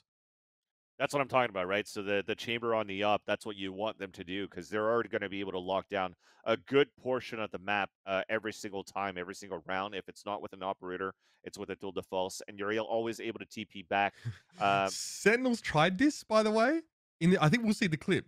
This push into A-holes, once you get control of sight, try and catch someone. Version 1 had much more success trying to do that, right? I think they explode from Dish, I think, with a bunch of utility onto the site. They try and send the operator player into halls because they know that Sentinels are giving up so much ground. It worked out sort of pretty well for them here. A good opportunity to talk about Whippy's impact now on the Sage here. I think this is like a good example of like the Sage wall really helping once you're forced into like a defuse situation, right? It's the second half, obviously pistol round. It's the strongest ability to have on pistol, to be honest with you, to have that Sage wall, right? You just can't break that shit. Exactly. They do here because I think they were able to like pistol it a lot before the wall was fully formed, so they were able to break down like the main block. That said, though, outside of this round, Whippy has been really good on Sage walling spawn side. On their attacker side too, but this one was butt clenching for sure, because you had the smokes coming up, you had the walls coming up at the same time. It came down to a 1 versus 1 or a 1 versus 2, and what I love about this, that little smoke there from Xander, he's outside of it. Exactly, and he intentionally placed it that way, right? You place it like so you can't see him from inside the smoke. Exactly. So you walk into that shit, you're like, wait, he's not in here. So he gets diffused. He turns around and he gets a headshot, right? So I love how he placed that down, and it comes once again to show how good of a player Xander is, not just on, for example, an Astra, but again as a very young player. I think he's a IGLing version 1 at 20 years old, right? But just how much he knows about the agents, how much he knows about the game. Molding in this case. That is so good. That is so good how he played that. You got to commend on how good Xander is. Yeah, so good. Did I say it was good? Yeah, I think so. Yeah, I heard he's pretty good. Yeah, this is kind of wild though. I mean, this is Sentinels that are in an elimination game, drastically changing up how they play Fracture. Not only is Tens playing Raze, but I think you kind of mentioned it that we see Shazam pick up the chamber. And here, I think it's this round where we actually get to see him find a nice little 3-piece here. And this is where the game is very much anyone's, right? Yeah. And Sentinels, to get this round, I mean, they're 1 round apart, right? They really set themselves up for like a potential overtime scenario here. It was a clutch play too from Shazam, right? Those two players are trying to get a plant. Still, a breach still very strong on this map. It gets very oppressive to try to plant on certain place. If it was at the triple boxes, Aftershock is there. If it's going to be inside the site, Aftershock is there. And then Shazam runs up the fucking B site and then just plays aim lab pretty much, and he's able to just knock him off really quickly. So yes, he looked comfortable in the chamber, but at the same time, it was a lot of just Shazam rifling stuff that's been working pretty well for them still. That round is really costly for both teams. Even though Sentinels win, I think they end up having less money than V1 in their next round, and they end up losing it. And V1 start to run away. So that was the last round that Sentinels won, right? That little Shazam moment here. And V1 are like putting Sentinels in. Or look at this again. It's pushing the A-holes, right? Makes it so much harder to do anything about the defuse. So look at this. The over push here into A-holes from Sentinels blows up in their face. You have to actually give more on version 1 of how they rotated around that map. Yeah, from mid, right? Yeah, exactly. Even from A-holes, actually, because they were getting pressured in the beginning from the entrance, and Sentinel's plan right there was to try to oppress as much as they could into the A main side. If it's not paint shells, it's going to be through a rolling thunder. But those two players rotated across through sands to get back into the site. So now the roles are reversed, because now you're putting brimstone smokes into the front. You actually get a half diffuse hero play from Effie's for them to allow to stick a full diffuse right after. And this round right here, why is Tens climbing the rope? That is the reason why I was going to say that it's nice that they're trying new things for Sentinels on different agents and trying to fit into the meta. You just double satchel into the site, something stupid like that. But that's why he didn't fucking do, and made me really fucking angry when I was watching this, because I was like, okay, Tens is going to play a Raze, Sick is going to play a Breach. You're going to see this combination where Fnatic does it very well, where any other type of duo does it very well, of a fault line from sewers into the B main heaven side and double satchel charge in this area. And I don't know why they didn't plan that, because when Tens was playing, he was also updraft dashing into that spot when the fault line came out. So now for me, to be honest with you guys, when you're saying that, hey, I love to see the utility from Tens, I love to see that Tens is playing a Raze and it looks a lot deeper in the map pool, unfortunately, it's not that type of Raze that I was expecting to see. It's not the Raze that I was expecting to see on Split either, and it's not the Raze that I saw on Split from Tens. So I think, unfortunately, there's still some more work to do in terms of how you want to try to pressure and explode into these the way that you want with this Raze. I think that Sentinels are the Vikings of this bracket, the Iceland Vikings. That's they possible. Tried to adapt, and it's too fucking late. They get eliminated off the back of this match because they're just not ready on their fracture. Bro, the series is theirs to win. And even that fracture map was mad close. It was like 8-9. Yeah. And then that sort of slips away again from like getting out rotated or like over pushing into. I'm actually, I think there was also a nice Sage wall that actually sort of caused problems in A main on that round, or in A long, halls, as it were. Disappointing though for Sentinels. They get knocked out. They're not going to Iceland. Fucking forget about it. It's scary. It's crazy, man. It's crazy. And again, I know I'm harping on Tens a lot from like the lack of Raze. He had some double great satchel charge into A main from like heaven side of drop on A. But I think it's because they were trying to put this together too quickly that maybe you're not able to do that type of like combination that you wanted to into that B heaven's oppression. Or maybe just something else was happening where Tens decided to rappel up to the ropes instead of making more noise. But I don't know, man. I would have preferred to see that explosion that most teams are doing, because it seems to have a better rate of success into B having control. All right, it's taking us 90 minutes to talk about NA standard stuff. Let's jump into XSET versus 1 hour Knights show. here. This is another elimination match, right? And for Knights, obviously, they really have to just show us something that we've never seen from them before, something really special. In fairness, like, Split, I mean, this is XSET on Split. Really tough way to start a series. XSET have this uncanny ability. We talked about putting together retakes, right? XSET tend to have this uncanny ability of putting them together really well. Rounds 15 through 19, they're able to do that. This is, again, a good example of, like, why there's no Sage mid. This is what Viper was obviously adding to mid. Ziff's on the Neon as well. So, quick take on that, Vance. How do you think it's suited to Split? I think it was pretty cool because, as Josh and Bren were mentioning it, this is like M3C's combination or comp that they used once before on Split or Mech, which works well for that team. And I think they were trying to cook something up very new to play against this map against XSET, where XSET are usually very comfortable on this map. So at first you're like, what the fuck are they doing to leave Split into this map pool? And then you see this Neon, you see this comp from Mech, and you're like, okay, it kind of makes sense. But at the same time, it did make sense for their attack, because I didn't feel like they were able to leverage like the fault line and the 0 point well enough to activate Ziff. Yeah, I mean, they had the Astra on that map, but they sort of lack the Omen. So if you're trying to Yeah, make those A Heaven plays and stuff like that, it's probably a little bit harder to the canvas that, control that. the thing is too is like at least they try. I think they were trying like fault lines into A main, we could maybe dash across, so that kind of works. But Right. another thing to add was like even at some point DRX Stacks was using a KO against I forgot which team, but on split he has I think it was against it doesn't matter. He has a lineup for a 0 point from spawn side that hits into mail, so he could throw that early. So you get Oh, information of what? so you get the information of where those guys are playing, and if you're able to catch them off guard, that's no utility that can be used from ropes, and that's And you can hit also Viper, yeah. exactly. And if there's a Viper there, or there's a Sage that they're playing against, then that's also not a wall that can come up. But because you have a different comp here with Knights, I like the idea about that, where if they actually did the same type of knife and they actually had a fault line from their breach from Ramen into B Heaven, and that's going to be a perfect timing for their Neon to be able to dash and sprint up the staircase to actually add on top of that her really bolts to potentially catch her opponents up inside B Heaven. But unfortunately, that didn't work out too well. I think they were trying to plug and play, as I was mentioning before, the same style as like Sentinels trying to plug and play the meta comp on Fracture, and that's how they got shut down here by XSET. Hmm. Moving on to Breeze here. So a really interesting map pool in general. This is Knights' pick here. Oh man, I mean, I thought that the dual Viper wall set up there was kind of interesting to see that play out. But Cryocells, here is tending towards mid, has unreal map here, 435 ACS. As I scoreboard Steven my way into this segue. But generally, really scary. I think XSET looked particularly explosive on the attacking side here.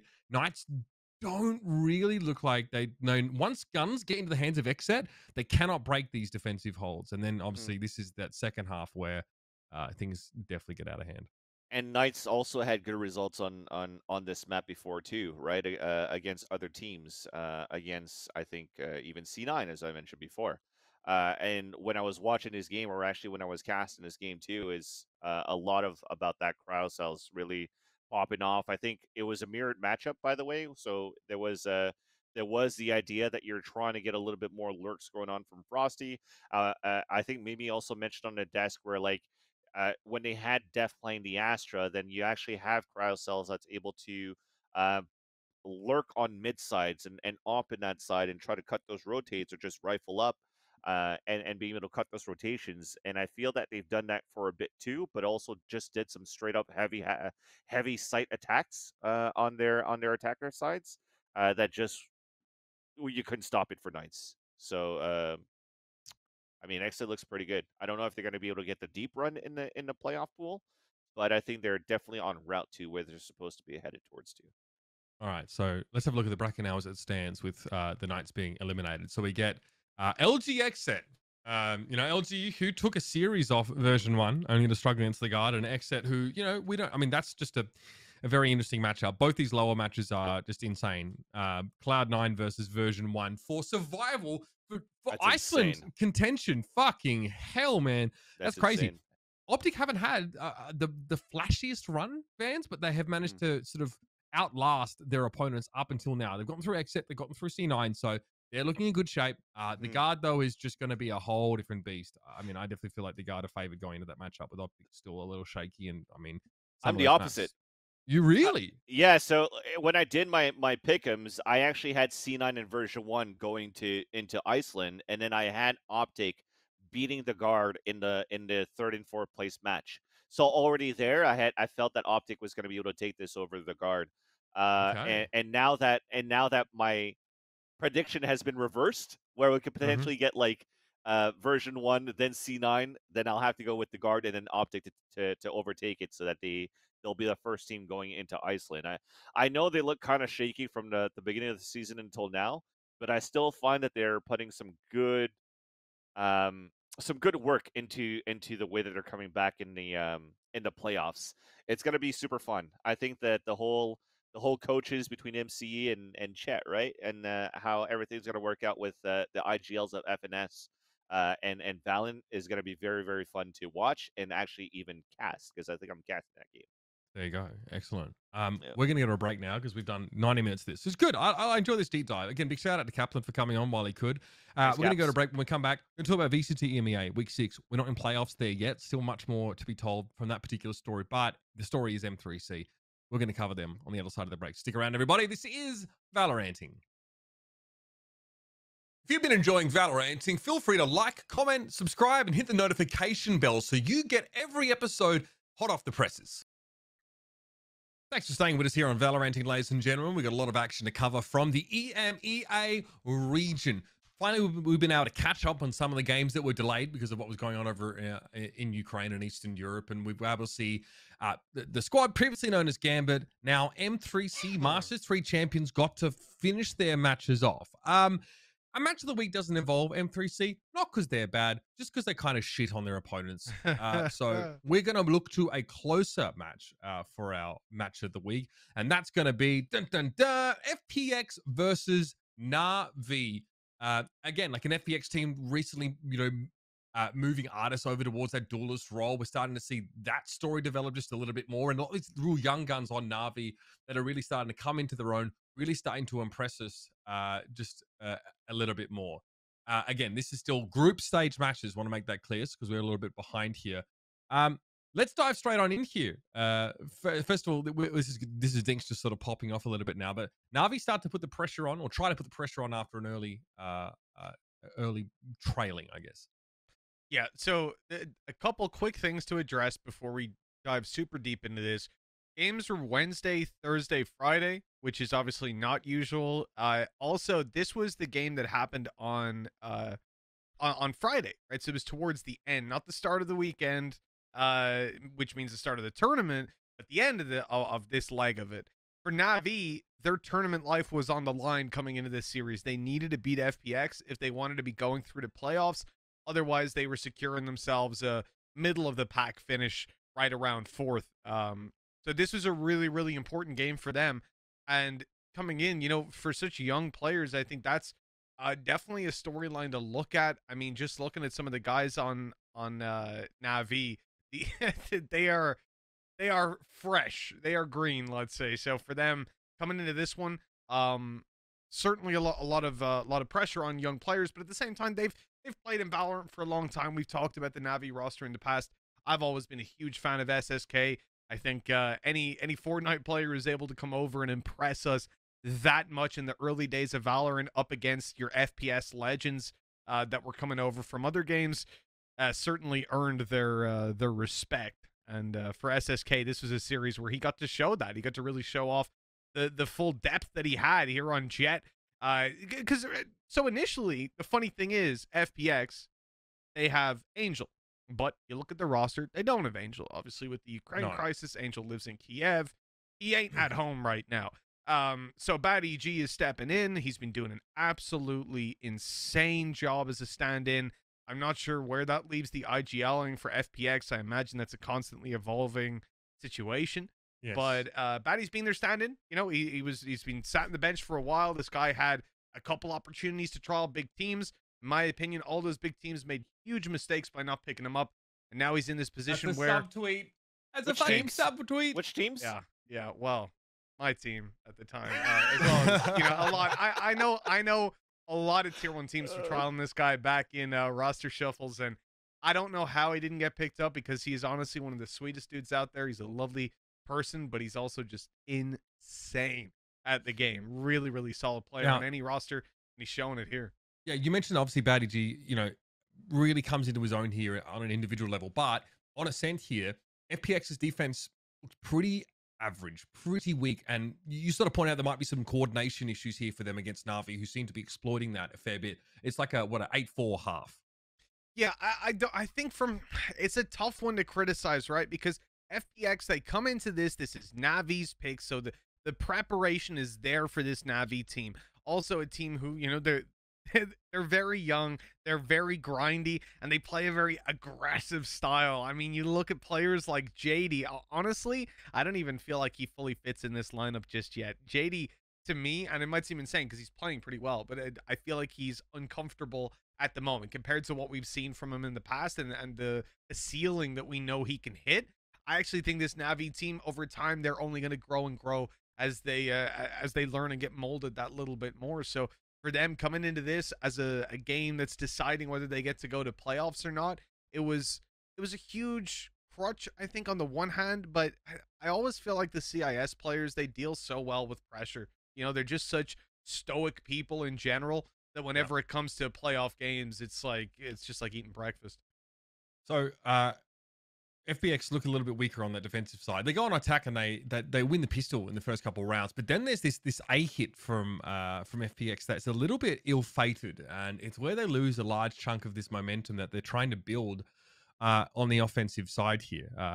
The clip will tell the whole story, but they're about to walk into JD, who's sat here on grass. Yeah, this has been a pretty consistent counter that you're having. Whenever that smoke goes down, the worst thing used to be having a Sky on the other side, but now it's having that KO. Like, the damage you can get up to with that flash, popping it through. Obviously, the delay of the nade, it doesn't really do too much, but almost just allows him to posture in that situation. I do feel like, you know, in a lot of these moments for FPX, that was the one gap that they left, and it happened to be something that Navi were ready for, but it happened to be something Navi were ready for most rounds. Like, this isn't something, it's not like JD suddenly appeared here. It's not like this was the first time he'd ever been around short. And maybe just you look at the initial plan, they put down the Nebula, then the nade goes down. That is to counter that plan. That's to stop the flash from going down. Good plan, right? They've seen that JD's there. They know that it's a danger. But then when he throws his nade back, the fragment goes down, it stops them, it delays them. They don't adjust to it. I don't think the fragment does that much on its own. It's not like, oh, that piece of utility just saved the round. It's a deterrent, but yeah. FPX's response to it, or lack thereof, they almost just, you know, let it fade and go, well, now let's do the plan. But the plan doesn't work anymore because you have that gap now wide open. And not only that, you know, sure as shit, JD's there. He just threw that nade. So you're kind of inviting it in, and at that point, you gotta deal with him. You gotta kill him, and they didn't. So these sort of issues were there again and again, though, where I feel like old FPX, and you know, the Angel is not playing. The man is the IGL, and he's the big brain that we've praised for years. So no surprise that things sort of get a little bit more loosey-goosey when he's not here. But that is definitely something that I think was clear throughout this map. That FPX are making these small little mistakes that normally you wouldn't see out of them. And this happens again, I think, when FPX try and actually hit the A site here. Navi really able to stop them in their tracks. And this is such a pivotal round, such an important round. Look at the money right now on Navi. You absolutely can break them here, and you can get into the lead. So I mean, we'll see how this plays out. This is round 18, and it's 22 seconds left. So keep an eye on that now as they see the temp towards that A site. Yeah, I mean, they've dealt with the problem from last time, right? JD's gone. He only got the one kill, but they have been slowed down on the way. Still, the kills start to go their way. Everything is fine, but then why is SSK still alive? How is he able to get away with 2 kills? He had made noise going on the side. He put down the cloud burst, but this was FPX completely lost. And then, they didn't of course, scale into the fucking A side. They get JD, and they don't scale up any further than the plant. They plant and they sit around looking awkward and leave all this room for SSK to play in. There's no one watching A main, so SSK can just swing from heaven and sort of punish them there.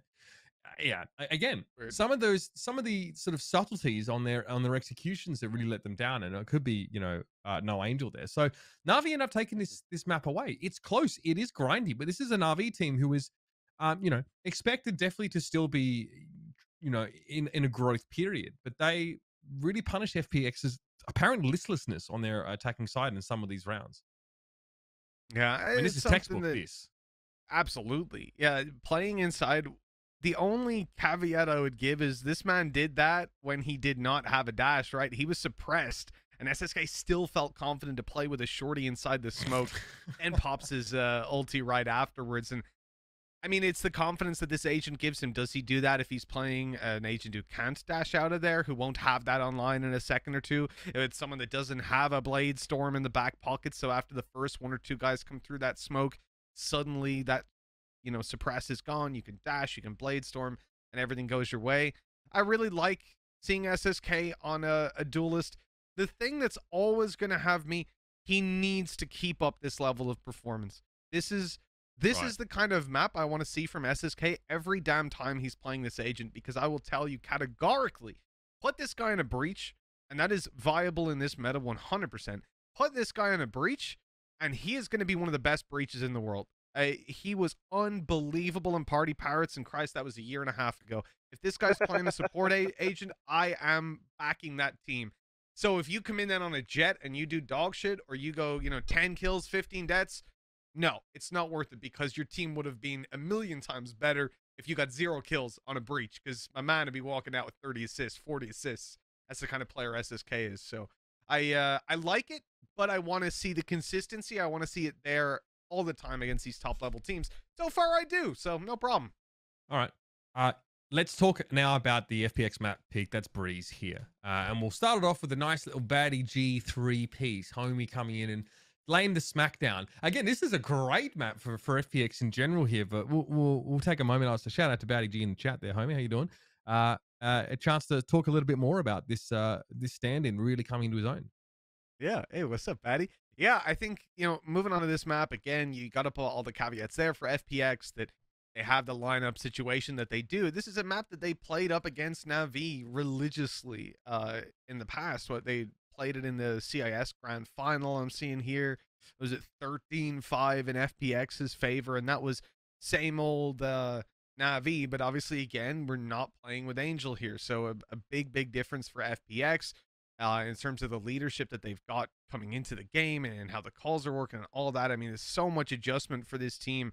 My heart really goes out with the timing. The one thing that they've got going for them on this map is the fact that Artis, well, he once told me in an interview that he walks on water in this game. And you know what? He fucking does, man. He might just. Yeah. I mean, he gets untrained in this particular map. It's so interesting. I really never really knew. Not watching Artis' stream a lot and watching him just play a ton of Sova, never really know there was this inclination from him, especially because he gets brought into like the angel construct on FPX, right? And definitely gets not leashed but reined in a little bit, and definitely has to follow these protocols. And I'm not saying that he wouldn't have done this if Angel wasn't on the team. That's not what I mean at all. But he gets to play Jet on this map, and he's just fucking everywhere. This guy does not give a shit. It's unreal, no respect play style. And look at this. See, even Dunno there is like a half a second, 2 seconds behind. His timings are so hard to follow because he's just fucking like a bat out of hell on this map. The thing I always hated about the old G2 roster, the old like alpha, beta G2 roster, was that Team Mixwell, they were always a team that played super loose, super aggressive. Like water, they were fluid. Yeah, but they were DMing. Yeah, exactly. And it worked at a time, at a much simpler time. It doesn't work anymore. And you look at someone like Artis, he's now proved that he can adjust. He's a well-adjusted player for this meta, for this way of thinking. And I don't mean meta in terms of the agents we're picking, but the way we're playing this game, much more structured, much more slow. And you come into the post-plant meta that caused this shift in Paradigm, by the way. Before post-plant meta, you could fucking do whatever you wanted, but not anymore. Yeah, it forced everybody to play slow and calculating, and once we get there, everyone sits back and goes, shit, this is better, Maybe NA keeps up with whatever the fuck they were doing, but, like, everyone over here says, hey, this is better. Whatever. Let's keep doing this. So we're in a spot where, coming into this game, FPX, they're looking very good, but losing Angel, always going to be a big handicap for them, you would think, on paper. 9-2 is where we're checking in on this clip. It didn't matter, man. Artis was absolutely on fire on this jet. Being able to just run around and take fights is all we've ever wanted for this guy. And matching up against someone like SSK, and I like that, we saw that first map. We saw the potential of someone like SSK. But I feel like he doesn't have, and I thought about it a bit, and I was like, I don't know what the word is, and I guess it's like the ferocity, the brutality of someone like Artis. SSK is a smart player who has pretty good aim, damn good mechanics. He is a very competent jet. But Artis, I'm fucking scared of this guy. That's just what it's like to play up against him. He runs at you, he plays crazy, and right here, definitely was the pace setter of this map. Yeah, I mean, this is obviously, 10-2 half for FPX. Spoilers, they close out the series pretty comfortably. I want to move on to map number 3 because it's very curious to me. It's Icebox. That's just the map that's obviously left here. And we get like a throwback. I mean, I feel like we saw this a fair bit in Europe. I feel like who was doing this? Entropic? I don't know. Everyone was playing a little bit of this, but like the Shados Rainer on Icebox. I'm like, okay, what's going on here from Zipan? Tell us about this pick and what they're hoping to sort of get from Rainer at the moment. I mean, I can understand coming into this. Obviously, this is one of the older iterations of Icebox. We're not playing on current at this point because this is in playoffs. So you're in this position for FPX where I think they can be a little bit more loose. You've lost a player already in there. And I reckon Zipan said, hey, guys, you know what? This is my fucking game. You know, he had the confidence coming into this that he could pull out that agent, whether it was the team's idea or his. Evidently, he thought this was going to be his map to play the aggressive A duelist, take that space, and consistently have those fights. Something like that, you know, pioneered by players in the EMEA, like Element, for example, way back in the OG days. What a fucking disaster that lineup was. That's right, yeah. But certainly some he would drop 30 on this map while the rest of his team sucked their thumbs on the B side, you know. This was the guy, he was behind you every fucking round. You were looking behind you, he was behind you again. Because, motherfucker, he didn't flank you that round because you were ready for it. This guy was like three times faster at computing things than I've ever seen from a player. Now, when you look at Zipan, he didn't capture that. He was, you know, I don't want to say flat. It was just, he played a bit Reyna, uninspired, and it was maybe? okay. Yeah, exactly. Yeah. It was whatever. Just another Reyna coming in on this map, not matching up against some of the other players that we've got on this server. And look, this is a decision for FPX. A lot's going to change with this map, so it doesn't really have that much to spiral out into it. But as I said, Zipan, not terrible on Reyna, but it wasn't the game changer that we thought it would be. That said, they still won. He went 18 to 19, 9 assists. You know, in ACS, he's topping out the board. So the damage was there. He was chipping away. And I guess just not in the flashy way, let's say, that someone like Element was able to do. Then again, yeah, you're up against this CIS squad. Yeah. I understand why you're going to be a little bit can't less get away likely with to that get shit. those. Exactly, yeah. I thought Mitch one was thing- talking about us like in NA playing like not too great and shit. You guys are still fucking running Reynas? Oh, come on, dude. It's we're playing an old I mean, patch Vance, here. we just got FPX 10s to were switch to fucking called. Rays, and you're giving them shit. I mean, I don't know what to tell you, man. So one thing I liked about FPX, at least defensively, is that their retakes were still explosive, right? They still have a clear sense of direction and calling here. There's a round where, like, you know, Navi managed to get a plant here, but they're already kind of undermanned. And this retake, the timing here is really nice from FPX, Mitch, if you sort of talk us through this. They are in a 4v5 to start with. Yeah, I guess really, when you look at this round, it's like putting out a fire, I guess. You got Navi, they come in. There's a little bit of a spark there, a little bit of danger starting to mount. When they get on this side and find the plant, this is where we start to expect Navi to move back, set up some post plants, or take some space. You know, one or the other. You got to do something. They don't have the Viper wall to take space, so you're kind of forced into a post plant play here. Now, the problem, if you're Navi, you don't have Dinks J. So without a Viper, post plant is going to be really tough to play. Yeah. FPX sort of approached this like putting out a fire because they waited back. They sort of assessed it and said, all right, I can take this. And they swarmed them. Dude, even though the these Viper players are wall- so close, none of them are able to trade. Yeah, I feel like also like lacking the Viper there for Navi is so big. I mean, they're looking into like a toxic screen and a poison orb, right? That prevents them from really seeing the plant. Like they're on the wrong side of that toxic screen. They want to play retake, but they like don't seem to have any info. I don't even know if I had like a Sonic dart or Recon Bolt rather to sort of see what was going on there. But they were like halfway between playing retake and then just being anxious about not having any info about what was happening on the side. It looked really awkward for them. Yeah, I think, look, is there an easy way to avoid having those sort of complications when, you know, these are the growing pains of losing a Viper early round. If you lose that player, with that comp especially, you ain't got shit to help you get to site. When you're planting, you're probably just planting far back, hoping that no one swings into you. If you try to go B site, how are you going to fucking get there? Sure, you can wall it off, but how are you going to get there to wall it off? So there's so many problems for them at that point. It was a round that I guess was already written off from the start. And that was unfortunate because that's a door open then, right? That's FPX's foot in the door because that was 10-9 when we checked in. Then at 10-10, Zipan, who had been kind of quiet on that Reyna, again, yeah, he's just kind of doing his job. He's playing a Reyna, it's whatever. This time, he gets that double kill And that is all the info they need. The spike dropped, the rotations are coming, FPX in prime position. He did get assassinated then, though. That was not quite This part is of the nasty. plan. Look at the timing from Batty G. This is unfucking real. Oh my god. You can't ask for Tactical much more from that. sacrifice. Absolutely devastating. And that's a gut punch for Navi there in a position where they might actually be able to, assert some more dominance in this game. Batty G fucks him up, and then eventually FPX are able to close it out. It's 13-11 on this map eventually. I think Navi still win another round there, but this is the final round. Note that both teams are bought up here. There's half armor on DixJ, but there's still a ton of utility for Navi. Like, still could go either way. Yep, it was definitely up for contention. Another attack side that sees them get towards the A site. Everything was great, and then you get a shock dart set up like that. And we saw Navi earlier try to stop a defuse with a shock dart, nothing else, and that was because DixJ was dead, right? There's why you want the Viper alive, even just for combining utility. And now, look at the retake wall that they've got. They've been putting this down every single round. That's the thing about FPX. They're not using this to play the retake into the B site like you typically see. They're not using it to block off aggressive control. They literally just want to force you into super aggressive positions.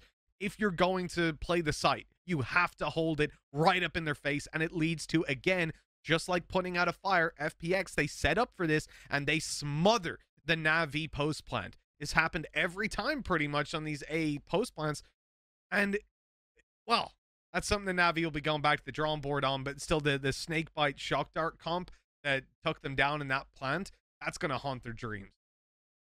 Yeah, that's pretty brutal. And I mean, to be fair, it was quite a firefight there, as we saw another explosion from FPX, backed up by, I think, the toxic screen just dropping down, but they couldn't quite get over the line. It was close though, really close. It's a heartbreaker, fucking heartbreaker, because this team, Navi now is not. Do they get playoffs off their result? Yeah. Oh, that's right. So you guys have a different structure. Yeah. That was the map that was to decide it as well. So you're 12-11 Navi facing into the site. And they come up against they lose 13-11, and that ends up putting them out. If this is NA, Navi make playoffs. You guys only have 16 playoffs. This is NA. Navi fucking, they take top spot, baby. Come on. Man. Let's not start. That's devastating. Devastating. FPX, I don't want to say anything because Batty G's here. Yes. Van's trademark niceness here really come into play. All right, so obviously we had a number of other matches this week as teams were trying to basically find out who the Grim Reaper of M3C would come for next. But outside of that, we do get to see a little bit more Fnatic. They get to play that matchup against Guild to sort of close out their group stage campaign. These were all one-sided maps, Mitch. A bit of a weird one. They were all 13-5, actually. All three of them. There you go. So it was a weird... It was a weird series for sure. But you know what? The one thing that tied them all together is that Fnatic never lost an attacking round in this entire fucking series. Not one. Wait, they never lost in. Wait, they lost a lot of attacking rounds on. Oh, hold on. No, Fnatic. On Bind and Split, they didn't lose an attacking round. Okay. So Haven actually, they got rolled over. Sorry, that first one. They didn't win a defensive round, but yeah. Point still stands, I guess. Yeah, it's sad to say both the Bind and Split attacks were very solid, but I think you take a look at this series, and it's not one that I really want to, I guess, draw too many speed that shit up from. The fuck is everybody on stim packs? Both of these teams, both of these teams pretty much knew that they were through at that point. Fnatic were top of the group. I think that was out of the question. I'll have to check because they didn't even take place in the weekend. It keeps throwing me off. So Fnatic Guild. No, so this was actually the Wednesday that this was played, but that was still Fnatic's last game because of the other teams still needing to play. It was also Guild's last game. So at this point, they were facing down. Fnatic knew 100% they were through, and Guild will have also known 100% they were through because I think that was the last game of that bracket. So they were comfy. They weren't really too worried. 13-5 either sides. It was a game that when you come to Bind, you expect Fnatic to win off the bat. They were incredibly strong there. They've shown again that they're resilient. I think the only one that was sort of interesting to me was that first map, the very fact that you have Guild showing that they're a consistent Haven team. They've managed to pull this map out a couple of times successfully. And we can start, I think teams are going to start to look at them and say, they managed to beat Fnatic dominantly on it. Sure, they lost to SMB. Don't ask me about that one. But other than that, they've been dominantly winning this for quite a while now. I'm trying to look like, again, I'm going to pretend that SMB game just doesn't exist. I think it's the easiest way for all of us. So in that case, they've almost won like their last 10 games in a row, you know, basically on Havens. It's pretty nuts. And that 13-5, even if both teams aren't trying and so on and so forth, it's still a very good sign that this is a map that they can command. Because Fnatic got their 5 rounds in the first 6, right, on Haven. They were 5-1 up, and then they lost 13-5. That's fucking sick from Guild. That's a good sign. Other than that, the series confirmed that Fnatic are good on Bind. Who questioned that? And Split, I mean, I don't know that I would have been as concrete on that as a Bind, but we knew that they were good there as well. And Guild have their flaws, I guess. So yeah, I noticed Coldamanda got 3 kills. They're still going to be, well, they still go through the playoffs. I think they end up being second in that particular group. So, yeah, they have to. Oh, I mean, yeah, obviously, as today has been going, they got beaten by M3 champions in a pretty solid showing. I think, yeah, they kind of fall apart. So that means that Guild are in that lower bracket. Oh, they have to face the loser of G2 and Liquid, right? Is that correct? Yeah, I'm not entirely sure if they flip when it goes down. Oh, it'll flip. Yeah, so they probably face the loser of FPX and the winner of G2 and Liquid, I think, from what I can see in how this bracket works. So no easy games here. And there's a world where they exit in that lower round one. All right, let's talk about the trio of M3C games. Oh my god. So obviously we hadn't seen a ton from this team, but we knew they were still world class. We knew they still be dominated. Big lambs to the fucking slaughter. Yeah. So context for this, coming in, M3C were not secure. This was not a team that was guaranteed to move through to playoffs. So they were fighting for tournament life, realistically. Now, did many of us look at a... What? Sorry? And they're fighting for tournament life, and we'll bring a neon. See, we'll bring this out. I'm looking at your big London United and Guild. Now, if you're fighting for tournament life and you're M3C, you're pretty happy seeing that lineup. Yeah. You know, I've been pretty vocal about. Didn't we say though that, or even like even some pro players are even saying in the scene that like, okay, London United maybe hasn't been looking like the best in terms of like fragging abilities, but like in terms of the team synergy and execution could actually really throw you off, right? So sure, to see that that's still a matchup that's okay, maybe swaying towards you know, mech. I think overall though, there could have been one of those things where everything's thought off perfectly, and then I mean, is this Breeze pick though? Like nobody seems to know how to deal with them on fucking hell. I mean, ever since that 100 Thieves matchup on Breeze, M3C have really tightened things up, right? Like I don't. They keep picking this map. No one. It's either like these teams just haven't really managed to integrate Breeze effectively into their map pool. I'm not really sure what it is, but people get steamrolled by M3C on this map lately. Yeah. Sorry, I just want to add real quick. I think people are just getting steamrolled by M3C, period. Yeah.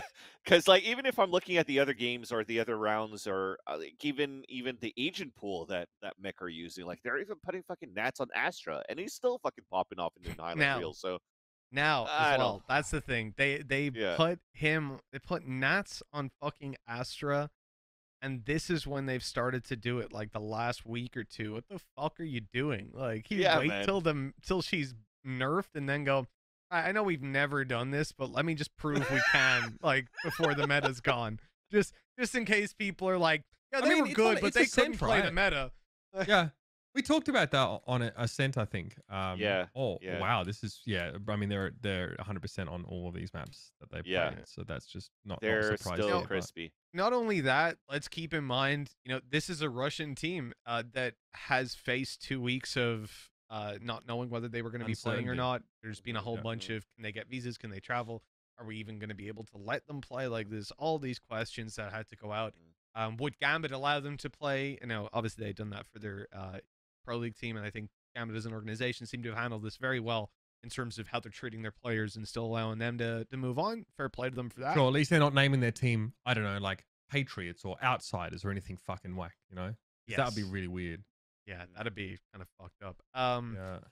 But I've forgotten the point I was going to make about M3C, but there was a good one, and it was something about them being really good at the game. Yeah, they decided to switch Astra, yeah. right. Yeah, they switched right at the end, and I think for me, looking at M3C, they've had 2 weeks to sit back and take a breather and figure out, you know, I doubt it was so much based around how they want to play in the rest of groups, because first of all, the matches they had, you know, your London United, your big, yes, London United might be able to catch some teams off guard on team play.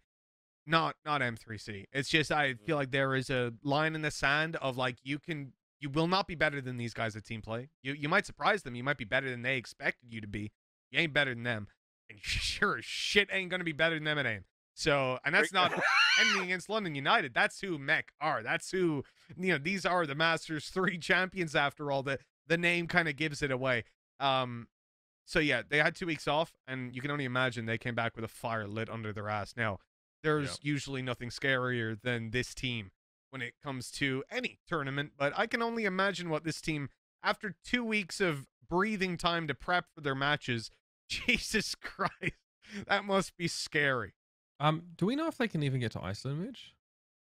I think this is me going completely off the book. This is not like insider info. As far as I'm aware, the conversations that I'm hearing from different esports and stuff is like, if you're a Russian player, you got to make your own way there. So you might be able to get a visa by going to a different country and going to the embassy of that country there.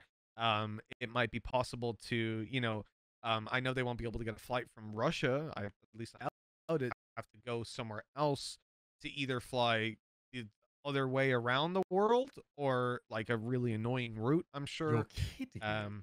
But it depends, right? I don't know what options, if any, are available to them to get to Iceland. So there's definitely a bunch of unanswered questions there. For now, I think the right thing is being done in the way that, I mean, you can't just turn around and go, hey, you guys can't play, because maybe you can't. And then what if the restrictions and all this worked out so they could have made it there and they just weren't allowed to play the qualifiers? That would suck.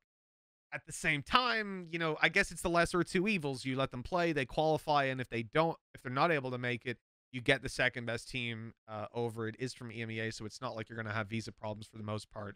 I guess I really hope they can. I do think that they're the best team in the world right now, or at least they're very damn close to it. So losing them for an international event would be just fucking heartbreaking. But yeah. All right, let's have a look at this playoff bracket, because obviously they still need to qualify. So far, this is what our bracket looks like right now. So, I mean, a really exciting matchup. Fnatic and M3 champions. Fnatic obviously exit their group 5-0, and M3 probably would have done so if not for the interruptions that they sort of faced. You know, they obviously drop a series there, but this definitely means that like we have a world where like winner of G2 Esports and Liquid goes up against FPX. So like really, really interesting upper bracket round 2. There's basically no boring games left at all. Or no one-sided ones necessarily that we would expect to see left in either region. So pretty exciting stuff. EMEA is really shaping up. They're obviously got to play a lot of games to sort of catch up there, and that's why we've got matches on today over there. But we have a chance here as well. We've only been here 2 hours, so that's pretty good. We're doing pretty good on time.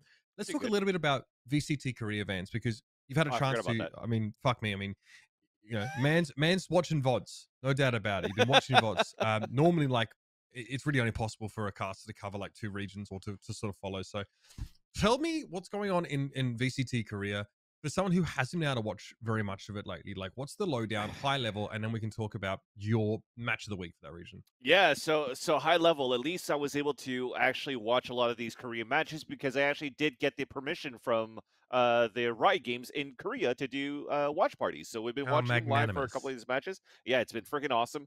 Freaking awesome to be able to do the watch parties, but maybe not as impressed as I was from watching these games play out and play through as we made it to the upper bracket finals now between On Sla2ers and sorry, not that one. On Sla2ers and DRX. And when you're looking at this bracket over here, I think it only made sense when you're looking at it that, okay, it looks pretty good for DRX. It looks pretty good for On Sla2ers. DWG, Damwon Kia should be looking pretty good. But the sleeper team for me was actually Yeah, Holy Moly is clearly a sleeper pick, but okay, sorry, I'm gonna take a step back. Okay. When you actually look at the seasons before we made it into playoffs, there was a point that On Sla2ers beat DRX on a 0-2 scoreline where, On Sla2ers now look like the best team in Korea, with King getting a redemption, being dropped out of Vision Strikers and joining this team. And then suddenly On Sla2ers loses to a team called WGS. And then World Star Gaming is like, oh shit, this is like an underdog pick. And then they also, or a sleeper pick. Now they're getting beaten by Holy Moly and other teams. It now shows how Korea is getting more and more competitive within the region and within the scene itself. But again, I think when you have to compare them to the rest of the regions, like even North America, EMEA, it hasn't been looking that hot, just simply because I haven't been convinced or impressed with how they use your utility based on the compositions that they have. Okay. That's the scary part. We dive into this matchup then between DRX and On Sla2ers, because this was not actually that close. But obviously, maybe a few things you want to tease out here. On Sla2ers chose Breeze for this first map here. So obviously some teams are doing this, but not many. Take us through this. Yeah, so when you're looking at this matchup again, I think DRX really wanted to come back with, because they've lost to On Sla2ers 0-2 before, and it started off very well for On Sla2ers at least. Like, their defender winning pistol, winning the bonus round as well. It took a while for DRX to actually get their money together until at some point, like RB, I think was like in round number 5 or something like that. Because they're going to be ecoed into this round here as they lose. He's able to get an entry into like 3 kills with a sheriff so that DRX finally puts the first point on the board. Overall, though, I think I haven't seen anything that was like really out of the ordinary of how you currently play Breeze with a Viper in your comp, with a double initiator. I think the combinations of On Sla2ers, how they executed into like B-side executions using the right utility, looked pretty well.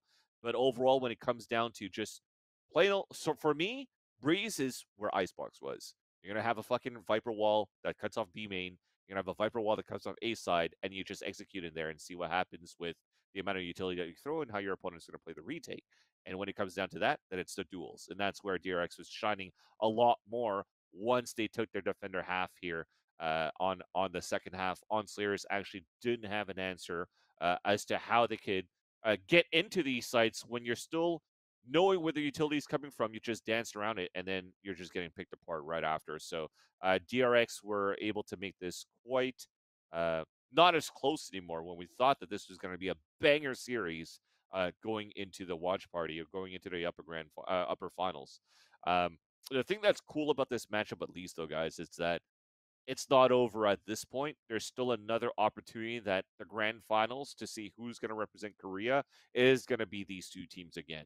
Just because there's only one team from Korea that gets to go forward. And also, you had these rounds, as I'm taking this as an example right here, where you had right utility to play a Pulse Plant Hunter's Fury way before this happens from Zest on their attacker side, where they could have used like a Viper's Pit to cover the area.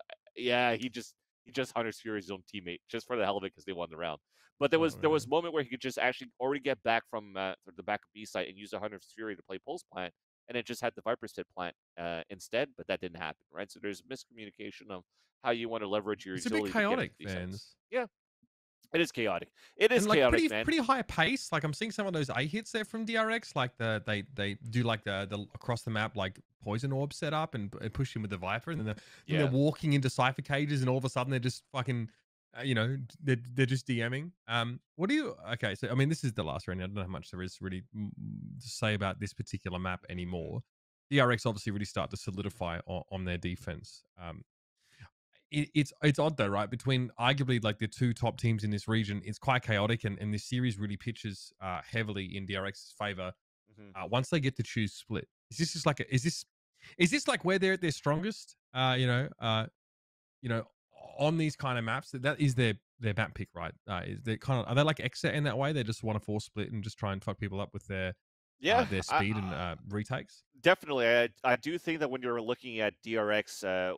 with their map pick going into Split is because, you know, when we think about Vision Strikers, they were the ones that were at the forefront to do like these trap plays, to do the Flash and Nash, to start theory crafting of how you could actually leverage like good combinations of utility to be able to take map control and to be able to win the map like Split. And by the way, I just want to bring up that correction because it was brought up in chat here by Kimodas, so thank you. But apparently the choice was from King actually to get loaned out here to On Sla2ers and move to Right. this roster. But even when you're looking at it too, King is not the one that's IGLing for this team, right? It's TS that's currently IGLing for this team too. While as for DRX, it's not somebody like Stats, it's Zest that's currently calling for that team. But this is what I'm talking about, right? So you have this KO that's coming into this matchup, into this roster, and they're utilizing that KO knife a lot to be able to find the information of who's playing towards mid, and then they're able to spread out across the map a lot more. Mako had a great round or a great game into the match, but I think it's also two other factors. There was like an eco round that was beautifully played by the IGL himself, Zest. They got like 3 kills with the Sheriff on an eco and was able to bring the round back in their favor. But if not, it's also on how good RB was in his entries for this game. He was able to create a lot of space so that someone like Mako could continue to get multi-round kills as his teammate is disrupting the site. Like already there, like Mako just got 3 kills before his opponents got a chance to react while he's still out in the open, just because RB is creating so much ruckus here in their execution. So DRX definitely came back with a vengeance, won it very convincingly on a 13-2. The thing is when you go back into the brackets and you look at, okay, On Sla2ers is going to be at the lower bracket where most likely the team that you want to face off against or that they're going to face off against is going to be a team like Damwon Gaming. But Damwon Gaming just got 0-2'd by Holy They got Moly. fucked on by Holy Moly, baby. So Let's go. That's going to be a very interesting one to see what's going to happen with that in the lower finals, because Holy Moly was like the first team actually that when the VCT Korea social media person for Valorant put it out on Twitter and said, look at this execution from Holy Moly. And then you see like this breach plan for like the A-long side, and I'm like, oh shit, this is fucking awesome. Then I'm like, oh crap, DRX is actually doing it too. And then I'm like, oh crap, everybody's fucking doing this composition and playing this map. So I kind of liked it that that Holy Moly is dark horsing it so far. And I think it'll be a nice match. I don't think anybody expected Holy Moly to be in the lower finals right now, or sorry, lower semis against Slayers on Slayers. What? Okay, so broadly, do you think there's much that other regions can sort of learn from South Korea right now? Like or is there any real big distinctive things that you're seeing in VCT South Korea right now? No, just kind of chaotic, kind of. Yeah, it's fine to say it is. The thing that makes me angry when I was watching these games too is like even when I was watching, it was DRX against their upper finals, not the upper finals, sorry, but it was an uppers match. I forgot who it was against. I think it was WGS. Okay. WGS on Ascent. So DRX is running a double initiator setup, right? They have a KO and they have a Sova, and I don't know how many times Stacks was actually getting picked off by fucking Han as a jet op. When they're like walking out aggressively a jet player on extremities with an operator, but you're running 2 initiators and you cannot find where that jet's playing from, and you're still getting picked off. I still feel that they've taken a step back with this roster right now for DRX, and you're kind of playing more like back to like even trying to learn the fundamentals. You're playing more Counter-Strike at this point that we know these players could play in the past. Okay, so this is the same criticism that's been leveraged at South Korea for a long time, even when it was like Bunny double satchelating into fucking mail on Split, and just this explosiveness, this unpredictability, right? Mm-hmm. You know, it's a kind of a weird narrative to sort of push because, you know, I think that in general, South Korean esports has been able to really understand methodical sort of play, especially in like MOBAs and stuff like that, and in and I think in games like Overwatch as well. So it's interesting to see this difference. There are a lot of individual flair here, but we talk about NA as being a region that's all about comfort picks, right? And this whole discussion about like the adoption of Sage and Brim, or the lack thereof, right?